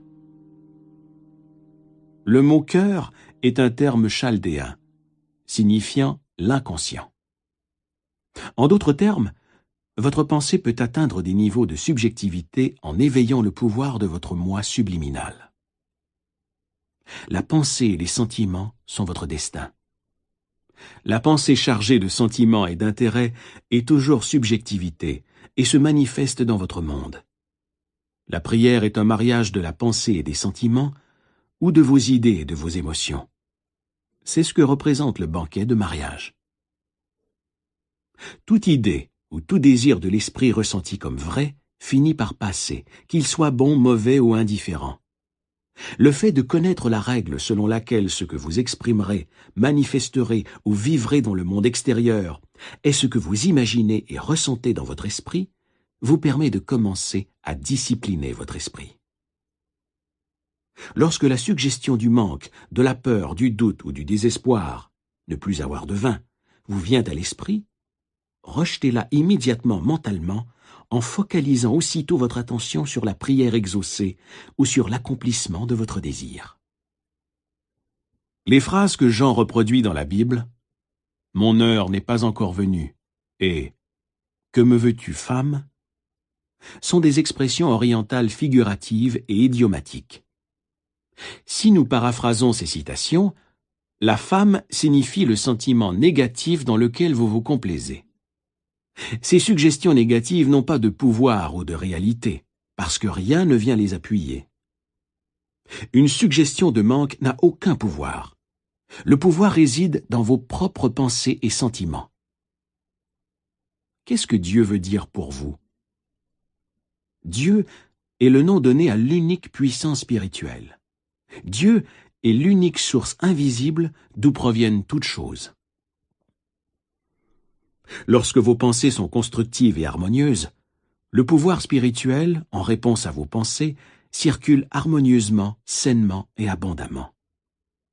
Appliquez la merveilleuse discipline de rejeter complètement chaque pensée de manque en reconnaissant immédiatement la disponibilité du pouvoir spirituel et sa réponse à vos pensées et images constructives. Vous mettrez alors en application la vérité qui se trouve dans ces paroles. « Que me veux-tu, femme ?» Nous lisons « Mon heure n'est pas encore venue ».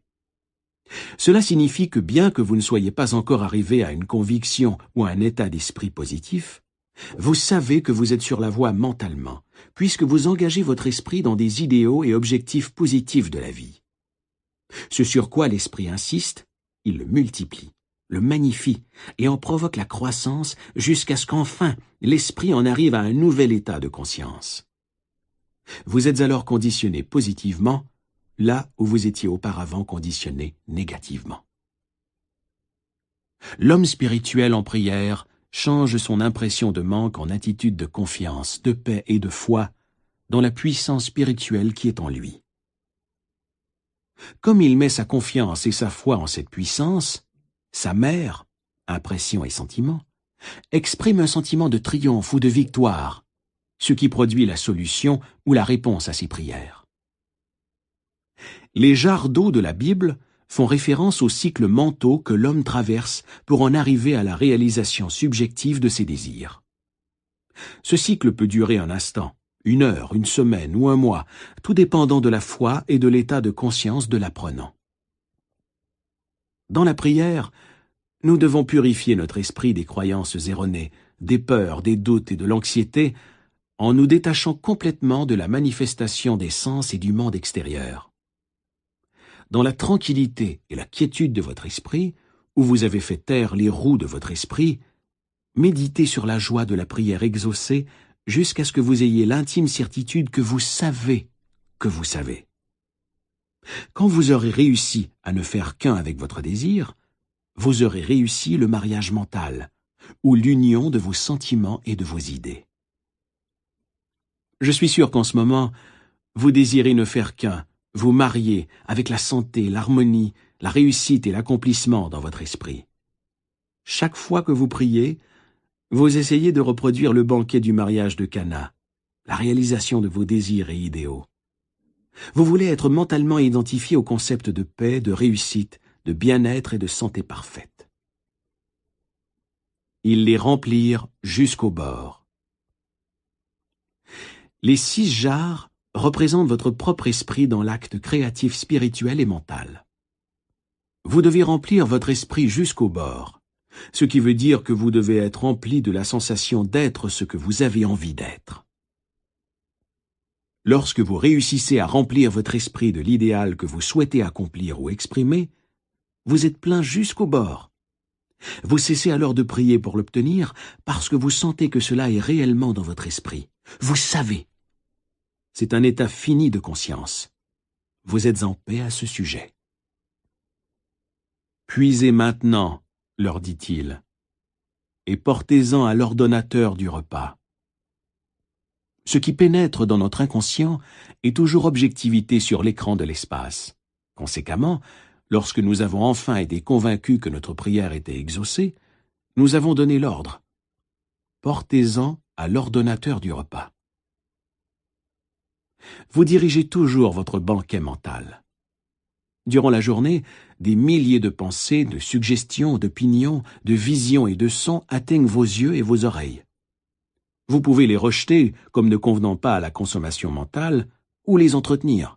C'est votre choix. Votre esprit conscient, raisonnable et intellectuel est l'ordonnateur du banquet. Lorsque vous décidez sciemment d'entretenir le désir de votre cœur comme étant vrai, de méditer dessus, de vous en nourrir et de l'imaginer, il devient une incarnation vivante et une partie de votre mental, de sorte que votre moi profond le fait naître ou s'exprimer. Autrement dit, ce qui s'imprime subjectivement s'exprime aussi objectivement. Vos sens ou votre conscience voient l'objectivation de votre bien. Lorsque la conscience se rend compte que l'eau s'est changée en vin, elle prend conscience que sa prière a été exaucée. L'eau pourrait aussi s'appeler le pouvoir spirituel invisible, informe, la conscience non conditionnée. Le vin est la conscience conditionnée, ou l'esprit qui donne vie à ses croyances et à ses convictions. Les serviteurs qui puisent l'eau pour vous représentent l'atmosphère de paix, de confiance et de foi. Suivant votre foi ou vos sentiments, votre bien est attiré et amené à vous. Adoptez les principes spirituels dont il est question dans ce livre. Chérissez-les et tombez-en amoureux. Dans le premier miracle de Jésus, on nous dit que la prière est un banquet de noces, ou encore l'union de l'esprit et de ses désirs.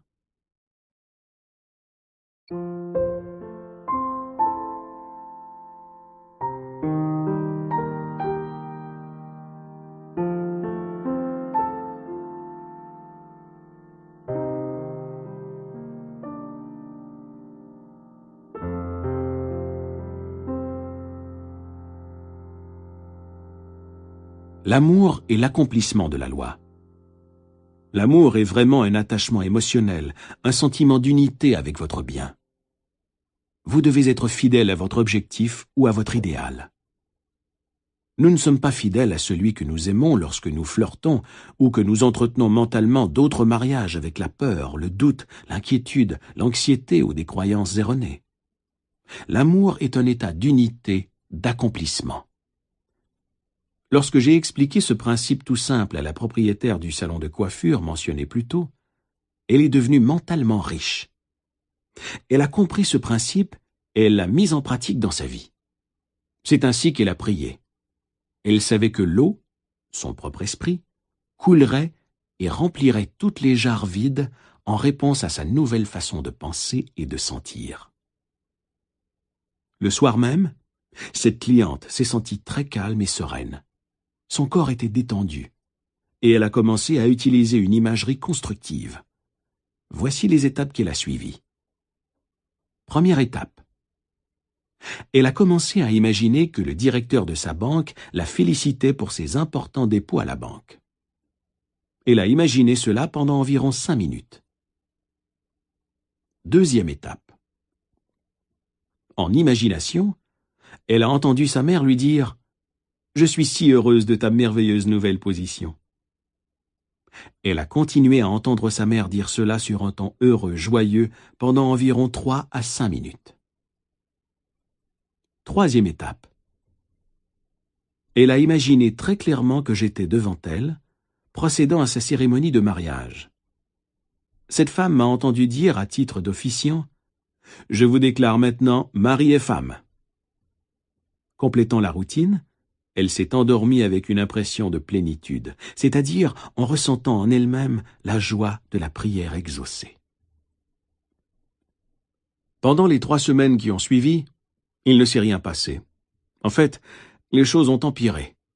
Mais elle a persévéré, refusant de prendre un non pour une réponse. Elle savait que pour grandir spirituellement, elle devait elle aussi faire son premier miracle en changeant sa peur en foi, son sentiment de manque en opulence et en prospérité, en changeant sa conscience, l'eau, en conditions, en circonstances et en expériences qu'elle désirait vivre. La conscience est la cause de tout. Le savoir, l'état d'être, le principe, l'esprit, peu importe comment vous l'appelez, c'est la seule présence et le seul pouvoir. La puissance spirituelle, ou l'esprit qui nous habite, est la cause et la substance de toutes choses. Toutes les choses, oiseaux, arbres, étoiles, soleil, lune, terre, or, argent et platine, sont ces manifestations. C'est la cause et la substance de toutes choses. Il n'y en a aucune autre. Ayant compris ceci, elle savait que l'eau, conscience, pourrait se changer en acquis sous forme d'argent, d'un emploi, ou de l'authentique expression d'elle-même, sous forme aussi de santé pour sa mère, d'un partenaire et d'une plénitude dans sa vie. Elle a vu cette vérité simple, quoique profonde, en un clin d'œil. Et elle m'a dit « J'accepte mon bien ». Elle savait que l'on ne nous cache rien. Tout de Dieu est en nous, attendant qu'on le découvre et qu'on l'explore. En moins d'1 mois, cette jeune femme s'est mariée. J'ai procédé à la cérémonie du mariage. J'ai prononcé les mots qu'elle m'avait entendu dire encore et encore dans son état de détente méditative. Je vous déclare maintenant mari et femme. Son mari lui a offert un chèque de plusieurs milliers de dollars et un voyage autour du monde en guise de cadeau de mariage. Sa nouvelle façon d'exprimer la beauté consistait à embellir sa maison et son jardin et à faire en sorte que le désert de son esprit se réjouisse et fleurisse telle la rose. Elle a changé l'eau en vin. L'eau de sa conscience a été conditionnée et s'est emplie de l'authentique et constante image qu'elle se faisait du bonheur. Lorsqu'elles sont régulièrement et systématiquement soutenues, ces images, combinées à la foi dans l'accomplissement des pouvoirs de l'esprit, sortent de l'obscurité, inconscient, pour apparaître en pleine lumière, objectivation de l'écran de l'espace.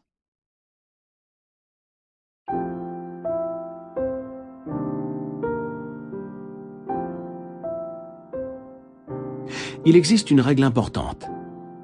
N'exposez pas ce film nouvellement développé à la lumière dévastatrice de la peur, du doute, du découragement et de l'inquiétude.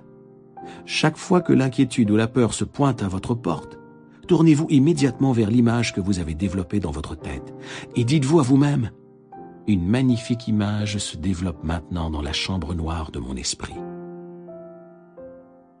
Versez mentalement sur cette image vos sentiments de joie, de foi et de compréhension.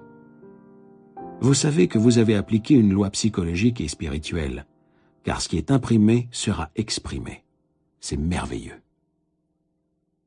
Voici un moyen sûr et certain de développer et de manifester toutes les richesses matérielles et les réserves dont vous avez besoin tous les jours dans votre vie. Si vous appliquez cette formule sincèrement et honnêtement, vous devriez être amplement récompensé dans le monde extérieur.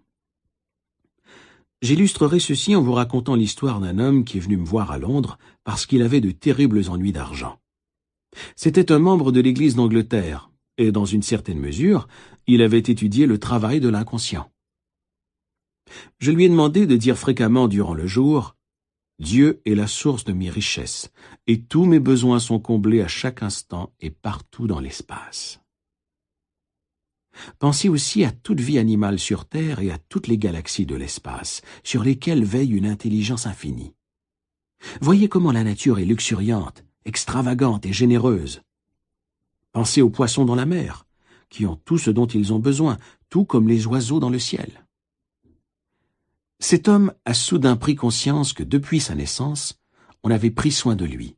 Sa mère l'avait nourri, son père l'avait vêtu, et il avait été cajolé par des grands-parents aimants. Cet homme a trouvé un emploi et a été grassement rémunéré. Son raisonnement était que c'était illogique de croire que le principe vital qui lui avait donné la vie et avait toujours pris soin de lui cesserait soudain de répondre à ses besoins.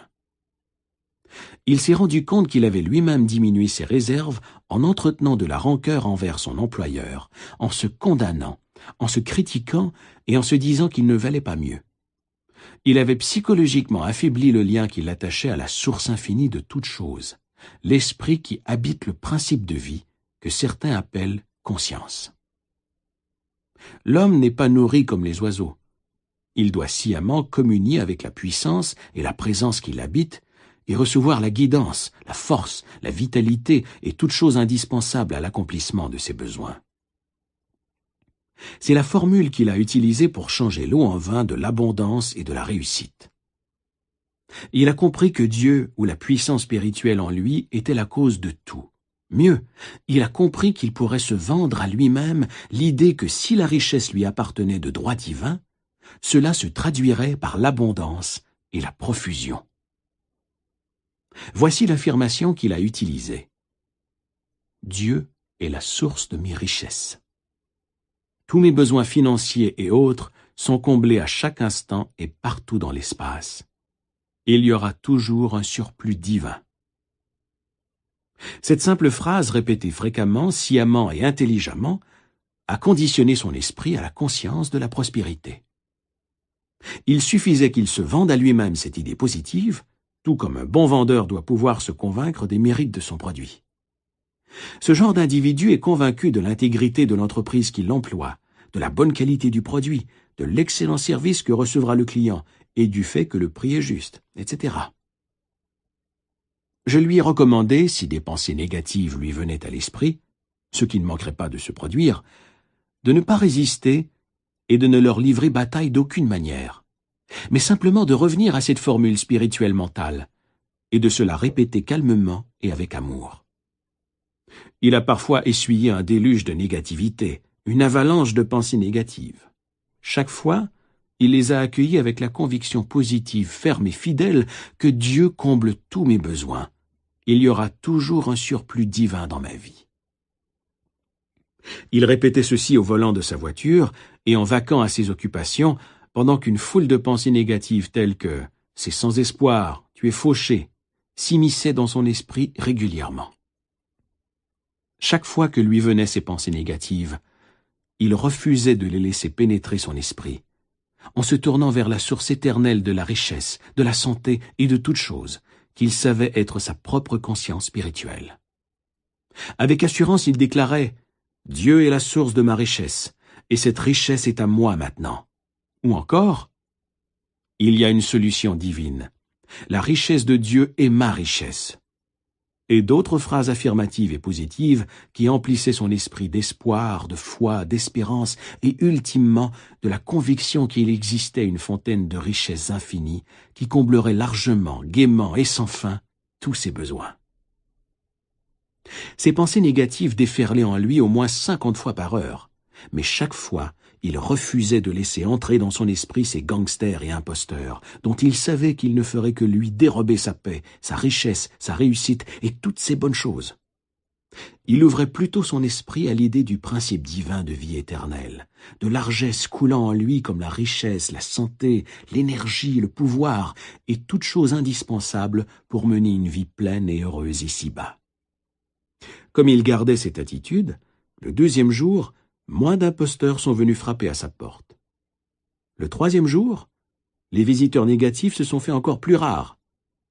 Le 4e jour, ils venaient par intermittence dans l'espoir d'entrer, mais se butaient à la même réponse mentale. Interdit d'entrer, je n'accepte que les pensées et les idées qui stimulent, guérissent, bénissent et inspirent mon esprit. Il a transformé sa conscience ou son esprit en une conscience de la richesse. Le prince de ce monde, Satan, est venu et n'a eu aucun pouvoir sur moi. Ce qui veut dire, il lui est venu des pensées négatives comme la peur, le manque, l'inquiétude, l'anxiété, mais son esprit a refusé de répondre. Il était immunisé, divinement intoxiqué et saisi d'une foi divine en une conscience toujours plus grande de la profusion et de l'abondance financière. Cet homme n'a pas tout perdu, pas plus qu'il n'a fait faillite. On lui a accordé une plus grande marge de crédit. Son affaire est devenue florissante. De nouvelles portes se sont ouvertes et il a prospéré.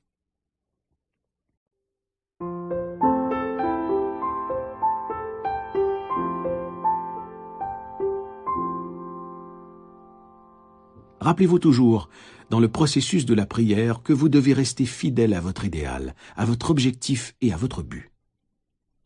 Nombreux sont ceux qui ne goûtent jamais à la richesse et à la réussite financière parce qu'ils prient de deux manières. Ils affirment que Dieu est leur source et qu'ils connaissent l'abondance divine.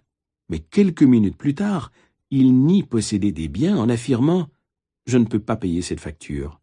Je ne peux pas me payer ceci, cela ou cet autre objet. » Ou alors ils se disent « La malchance me poursuit. Je n'arrive jamais à joindre les deux bouts. Je n'ai jamais assez d'argent pour m'en sortir. » De telles affirmations sont hautement destructrices et neutralisent vos prières positives. C'est ce que j'appelle prier de deux façons. Restez fidèle à votre plan ou à votre objectif. Restez fidèle à votre reconnaissance de la puissance spirituelle. Cessez de faire des mariages négatifs, c'est-à-dire de vous unir à des idées, à des peurs et à des inquiétudes négatives. La prière est comme un capitaine à la barre de son bateau. Vous devez avoir une destination. Vous devez savoir où vous allez. Le capitaine du bateau, connaissant les lois de la navigation, établit son parcours en conséquence. Si des tempêtes et des vagues déchaînées détournent le bateau de son objectif, il rectifiera calmement le cap. Vous êtes le capitaine à bord. Vous donnez les ordres sous forme de pensées, de sentiments, d'opinions, de croyances, d'humeurs et de signaux mentaux. Gardez l'œil sur la barre. Vous allez là où est votre vision. Alors cessez de regarder les obstacles, délais et empêchements qui vous feraient changer de cap. Soyez ferme et positif. Décidez où vous allez. Sachez que votre attitude mentale est le bateau qui vous fera passer du sentiment de manque et de limitation au sentiment d'opulence et à la croyance en l'indéfectible loi de Dieu qui travaille pour vous. Quimby, qui était médecin, de même qu'un remarquable disciple et enseignant des lois mentales et spirituelles de l'esprit, disait « L'homme agit en fonction de ses croyances. » Qu'est-ce qui vous motive maintenant? Qu'est-ce qui détermine votre réaction à la vie? Voici la réponse. Vos idées, croyances et opinions activent votre esprit et vous conditionnent au point que vous devenez, comme Quimby l'affirmait, une expression de vos croyances. Ceci illustre la vérité de la déclaration de Quimby. L'homme est sa croyance exprimée. Voici une autre déclaration populaire de Quimby. Nos esprits s'entremêlent comme des atmosphères, et chacun a dans cette atmosphère son identité. Lorsque vous étiez enfant, vous étiez sujet aux humeurs, aux sentiments, aux croyances et à l'atmosphère mentale générale de la maison. Les peurs, anxiété, superstition, ainsi que la foi et les convictions religieuses de vos parents étaient imprimées dans votre esprit. Disons qu'un enfant a été élevé dans un foyer où régnait la pauvreté, où l'on n'avait pas ce qu'il fallait pour s'en sortir, financièrement parlant. Il entendait sans cesse ses parents se plaindre de manquer de tout et d'être limité. Vous pourriez dire, comme Andrew Salter, avec sa thérapie du réflexe conditionné, que cet enfant a été conditionné à la pauvreté. Le jeune homme peut avoir un complexe de pauvreté fondé sur les expériences, la formation et les croyances acquises durant l'enfance. Mais il peut s'élever au-dessus de n'importe quelle situation et se libérer. Ceci se fait grâce au pouvoir de la prière. J'ai connu un jeune homme de 17 ans qui était né à New York, dans un quartier appelé Cuisine de l'Enfer. Il était venu écouter des conférences que je donnais au Steinway Hall à New York. Ce garçon s'est rendu compte qu'il avait été victime d'une forme de pensée négative et destructrice, et que s'il ne réorientait pas son esprit dans des canaux constructifs, il se laisserait envahir et contrôler par l'esprit du monde, avec ses peurs, ses échecs, ses haines et ses jalousies. L'homme fait subir aux autres ce que les autres lui font subir. La raison veut, comme le savait Quimby, que si l'humain ne prend pas soin de sa propre maison, esprit, la propagande, les fausses croyances, les peurs et les inquiétudes du monde phénoménal agiront sur lui comme un envoûtement hypnotique. Nous sommes immergés dans une mentalité qui croit à la maladie, à la mort, à la malchance, aux accidents, aux échecs, aux épidémies et à divers désastres. Suivez la recommandation biblique. Sortez d'au milieu d'eux et séparez-vous. Identifiez-vous mentalement et émotionnellement aux vérités éternelles qui ont résisté au test du temps. Ce jeune homme a décidé de se faire son propre plan. Il a décidé de prendre la voie royale de la richesse en acceptant l'abondance divine ici et maintenant et d'emplir son esprit des perceptions et concepts spirituels. Il savait en agissant ainsi qu'il chasserait immédiatement de son esprit tous les schémas négatifs. Il a opté pour un processus simple appelé imagination scientifique. Il avait une voix merveilleuse, mais il ne l'avait jamais cultivée. Je lui ai dit que l'image sur laquelle il ferait porter son attention se développerait au plus profond de son esprit et finirait par s'y imprimer. Il a compris qu'il s'agissait d'une loi de l'esprit, la loi d'action et réaction, c'est-à-dire de la réponse de l'esprit profond à l'image mentale que l'on garde à la conscience. Ce jeune homme s'assoyait calmement dans sa chambre, détendait tout son corps et s'imaginait très nettement en train de chanter devant un microphone. En fait, il cherchait la sensation de l'instrument. Il m'entendait le féliciter pour le merveilleux contrat qu'il venait de décrocher et lui dire combien sa voix était magnifique. En faisant porter son attention et sa dévotion sur cette image mentale régulièrement et systématiquement, il a imprimé une profonde impression dans son inconscient. Peu de temps après, à New York, un professeur de chant italien qui avait reconnu son potentiel lui a donné plusieurs fois par semaine des leçons de chant, et ce tout à fait gratuitement. Il a fini par signer un contrat qui l'a fait voyager partout en Europe, en Asie, en Afrique du Sud et ailleurs, pour chanter dans les salles de concert.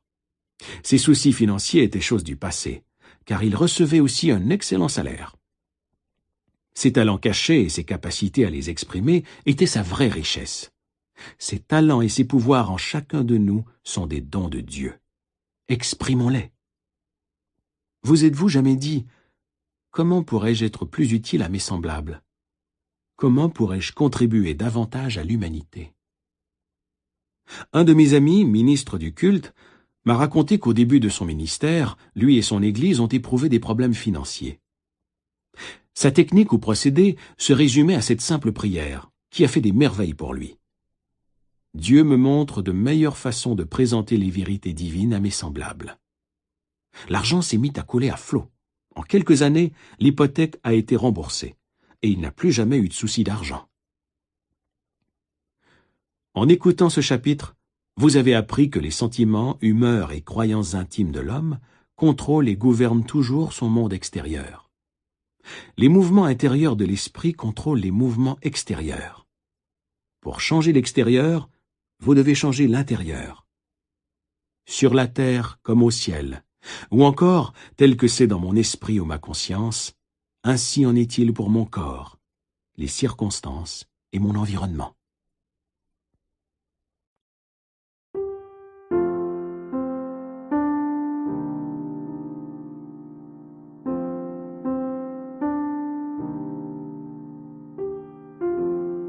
La Bible dit « Tout ce qui est voilé sera dévoilé, tout ce qui est caché sera connu. » Par exemple, si vous êtes malade, vous révélez un modèle mental et émotionnel qui en est la cause.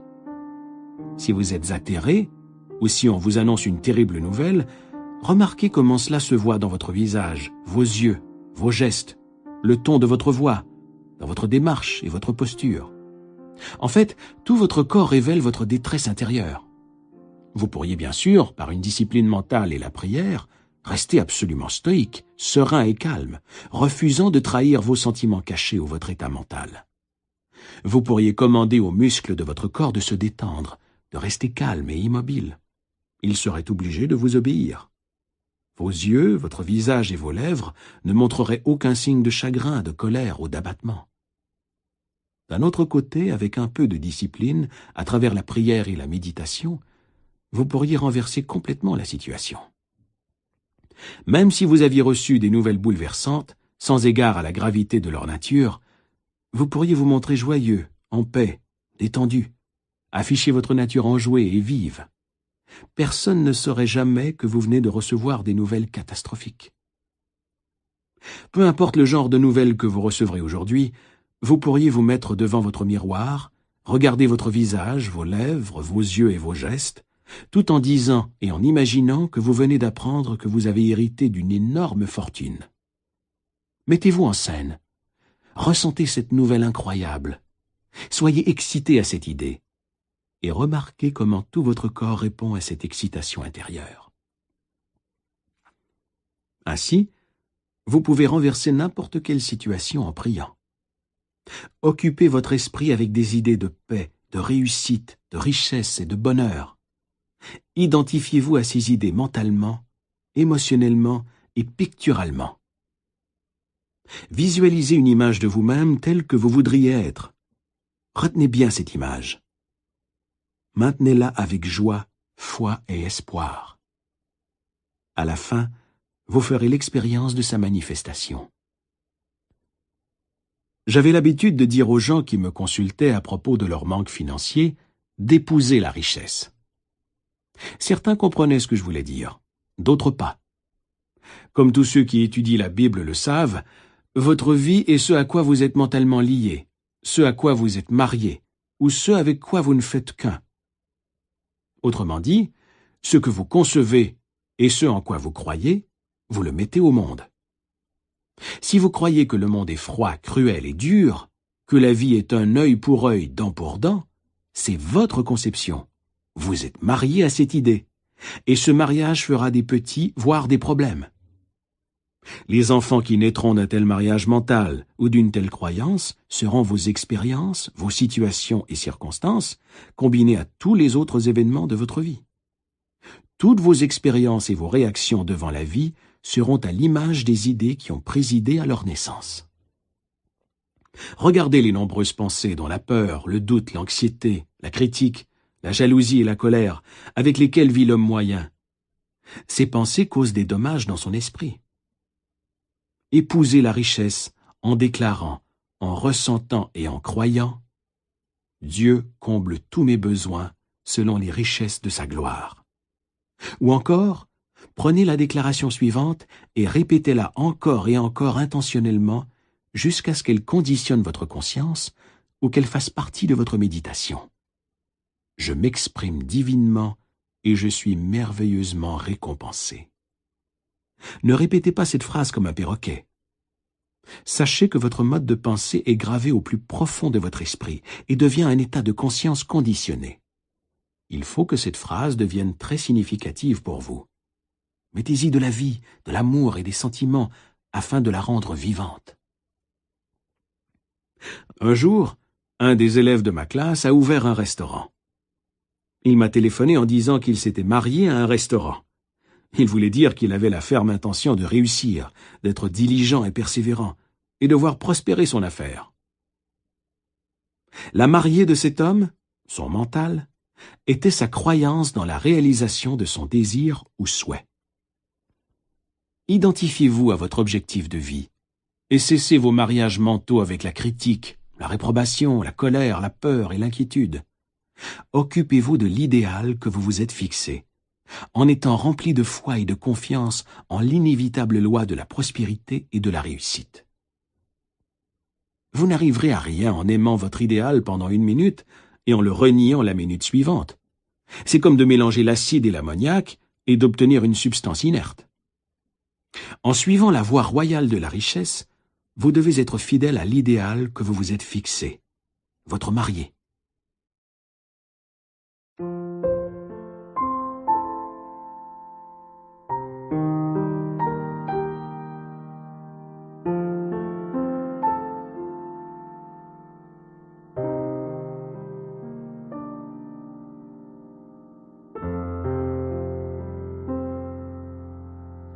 On trouve dans la Bible des passages qui illustrent ces vérités. Par exemple, Ève a été créée à partir de la côte d'Adam. Votre côte est votre conception, votre désir, votre idée, votre plan, votre but ou objectif dans la vie. Ève représente l'émotion, le sentiment naturel ou le ton intérieur. Autrement dit, vous devez materner l'idée. L'idée doit être maternée, chérie et ressentie comme vraie pour que votre objectif se réalise dans votre vie. L'idée est le père, l'émotion est la mère. C'est le banquet de mariage qui se déroule toujours dans votre tête.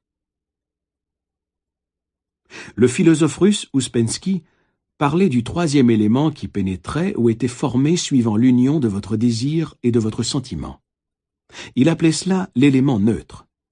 On pourrait l'appeler paix, car Dieu est paix. La Bible dit « Et le gouvernement reposera sur ses épaules ». En d'autres termes, laissez-vous guider par la sagesse divine. Laissez la sagesse subjective qui est en vous mener et guider et gouverner toutes vos entreprises. Adressez votre requête à la présence bienfaitrice, sachant en votre cœur et en votre âme qu'elle dissipera l'anxiété, guérira la blessure et redonnera à votre âme sa sérénité et sa tranquillité. Ouvrez votre esprit et votre cœur et dites « Dieu est mon pilote. Il me mène. Il me fait prospérer. Il est mon conseiller. » Dites cette prière matin et soir. Je suis un canal à travers lequel les richesses de Dieu circulent sans cesse, généreusement et librement. Écrivez cette prière dans votre cœur. Inscrivez-la dans votre esprit. Restez dans le rayonnement de la gloire de Dieu. La personne qui ignore le fonctionnement intérieur de son esprit croule sous les fardeaux, l'anxiété et les soucis. Elle n'a pas appris à confier son fardeau à la présence bienfaitrice pour ainsi s'en libérer. Un jour, un disciple a demandé à un moine zen « Qu'est-ce que la vérité ?» Le moine a répondu symboliquement en enlevant le sac de son dos et en le déposant par terre. Puis le disciple lui a demandé « Maître, comment cela fonctionne-t-il » Le moine zen, toujours silencieux, a remis le sac sur son dos et a poursuivi son chemin en chantant intérieurement. Le sac est votre fardeau ou votre problème. Vous le confiez à la sagesse subjective qui sait tout et qui a le savoir-faire pour accomplir votre vœu. Elle n'a que la réponse. Remettre le sac sur son dos signifie que même si mon problème est toujours là, je suis maintenant mentalement délivré de mon fardeau, puisque j'ai invoqué la sagesse divine. Ainsi, je chante le chant du triomphe, sachant que la réponse à ma prière va venir, et je chante pour la joie qui m'attend. C'est merveilleux. Tout homme sert d'abord le bon vin, puis le moins bon après qu'on s'est enivré. Toi, tu as gardé le bon vin jusqu'à présent. C'est vrai pour tous ceux qui accèdent pour la première fois à la connaissance des lois de l'esprit. Ils cherchent avec énormément d'esprit et d'ambition. L'homme est le nouvel outil qui balaie tout. Il est rempli de bonnes intentions, mais il oublie souvent la source du pouvoir. Il ne reste pas fidèle au principe scientifique et efficace qui est en lui, qui l'élèverait au-dessus de ses expériences négatives et le conduirait sur la voie royale de la liberté et de la paix de l'esprit. Il cède mentalement et émotionnellement à des idées et à des pensées sans rapport avec le but ou l'objectif qu'il s'était fixé. Autrement dit, il n'est pas fidèle à son idéal ou à son épouse. Sachez que le moi subjectif ou profond en vous acceptera votre requête, et qu'étant le grand ordonnateur, il fera en sorte de l'accomplir à sa manière. Il vous suffit de présenter votre requête en toute bonne foi et confiance, de la même manière que vous déposeriez une graine dans le sol ou que vous posteriez une lettre à un ami, sûr de recevoir une réponse en retour.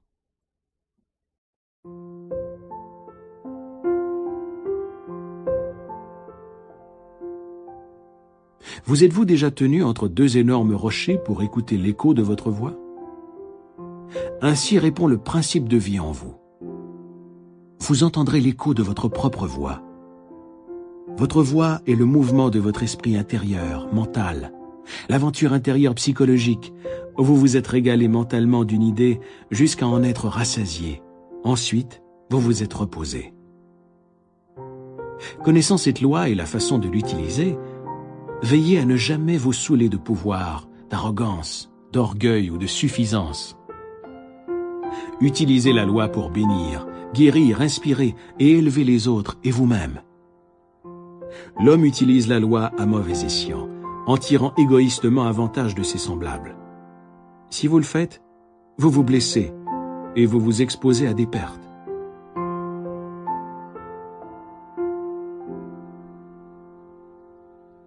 Le pouvoir, la sécurité et la richesse ne s'obtiennent pas à l'extérieur. Ils proviennent du trésor d'éternité qui est en vous.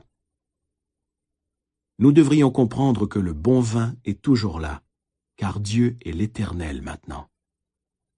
Sans vous soucier de la situation actuelle, vous pouvez prouver que votre bien est toujours présent en vous détachant mentalement du problème, en le regardant de haut et en voyant aux affaires de votre Père.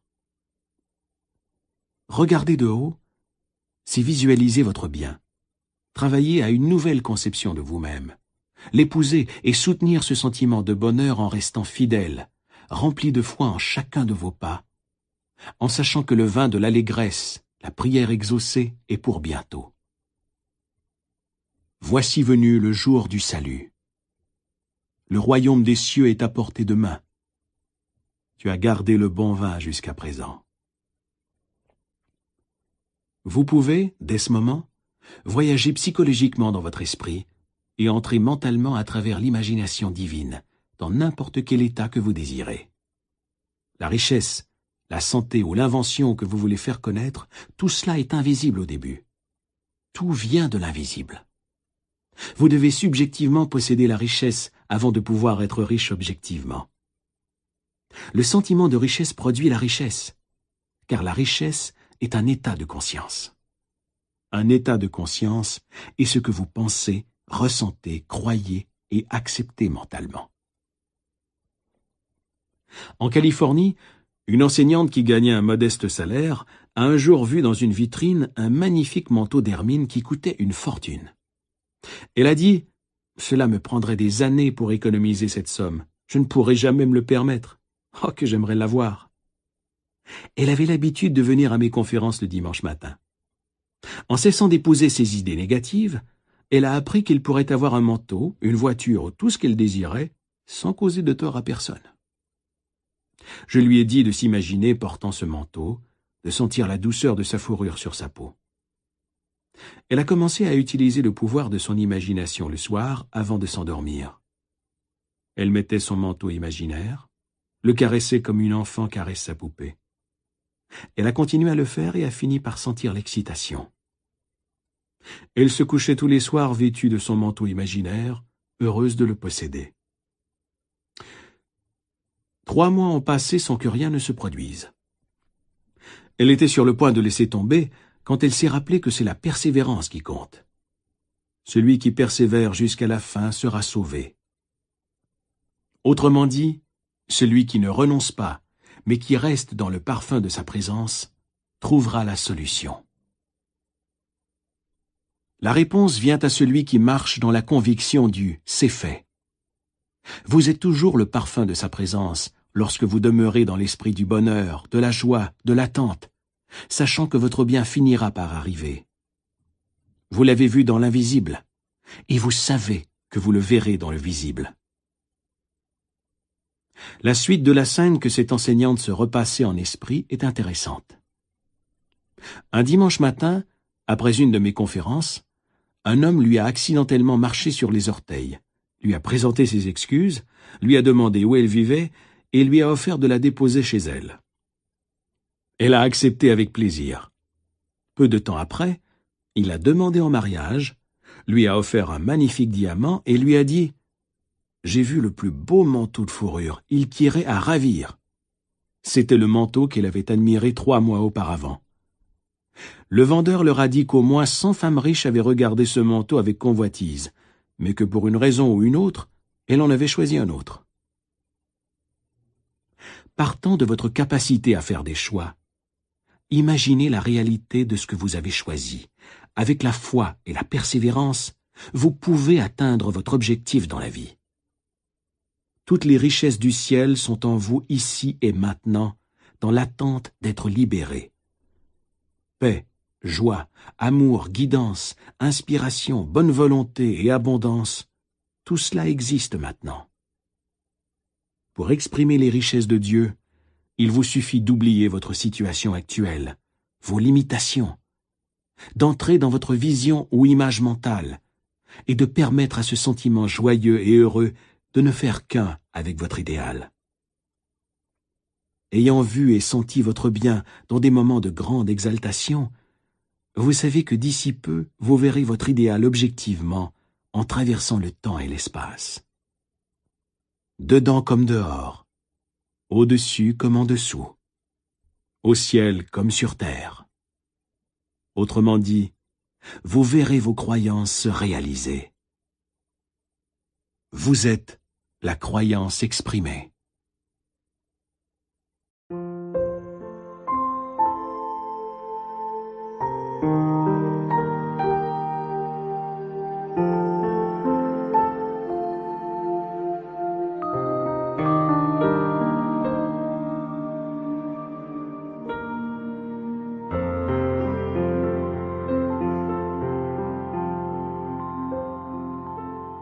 ADA Audio vous a présenté Comment attirer l'argent par Joseph Murphy. À la narration, Tristan Harvey.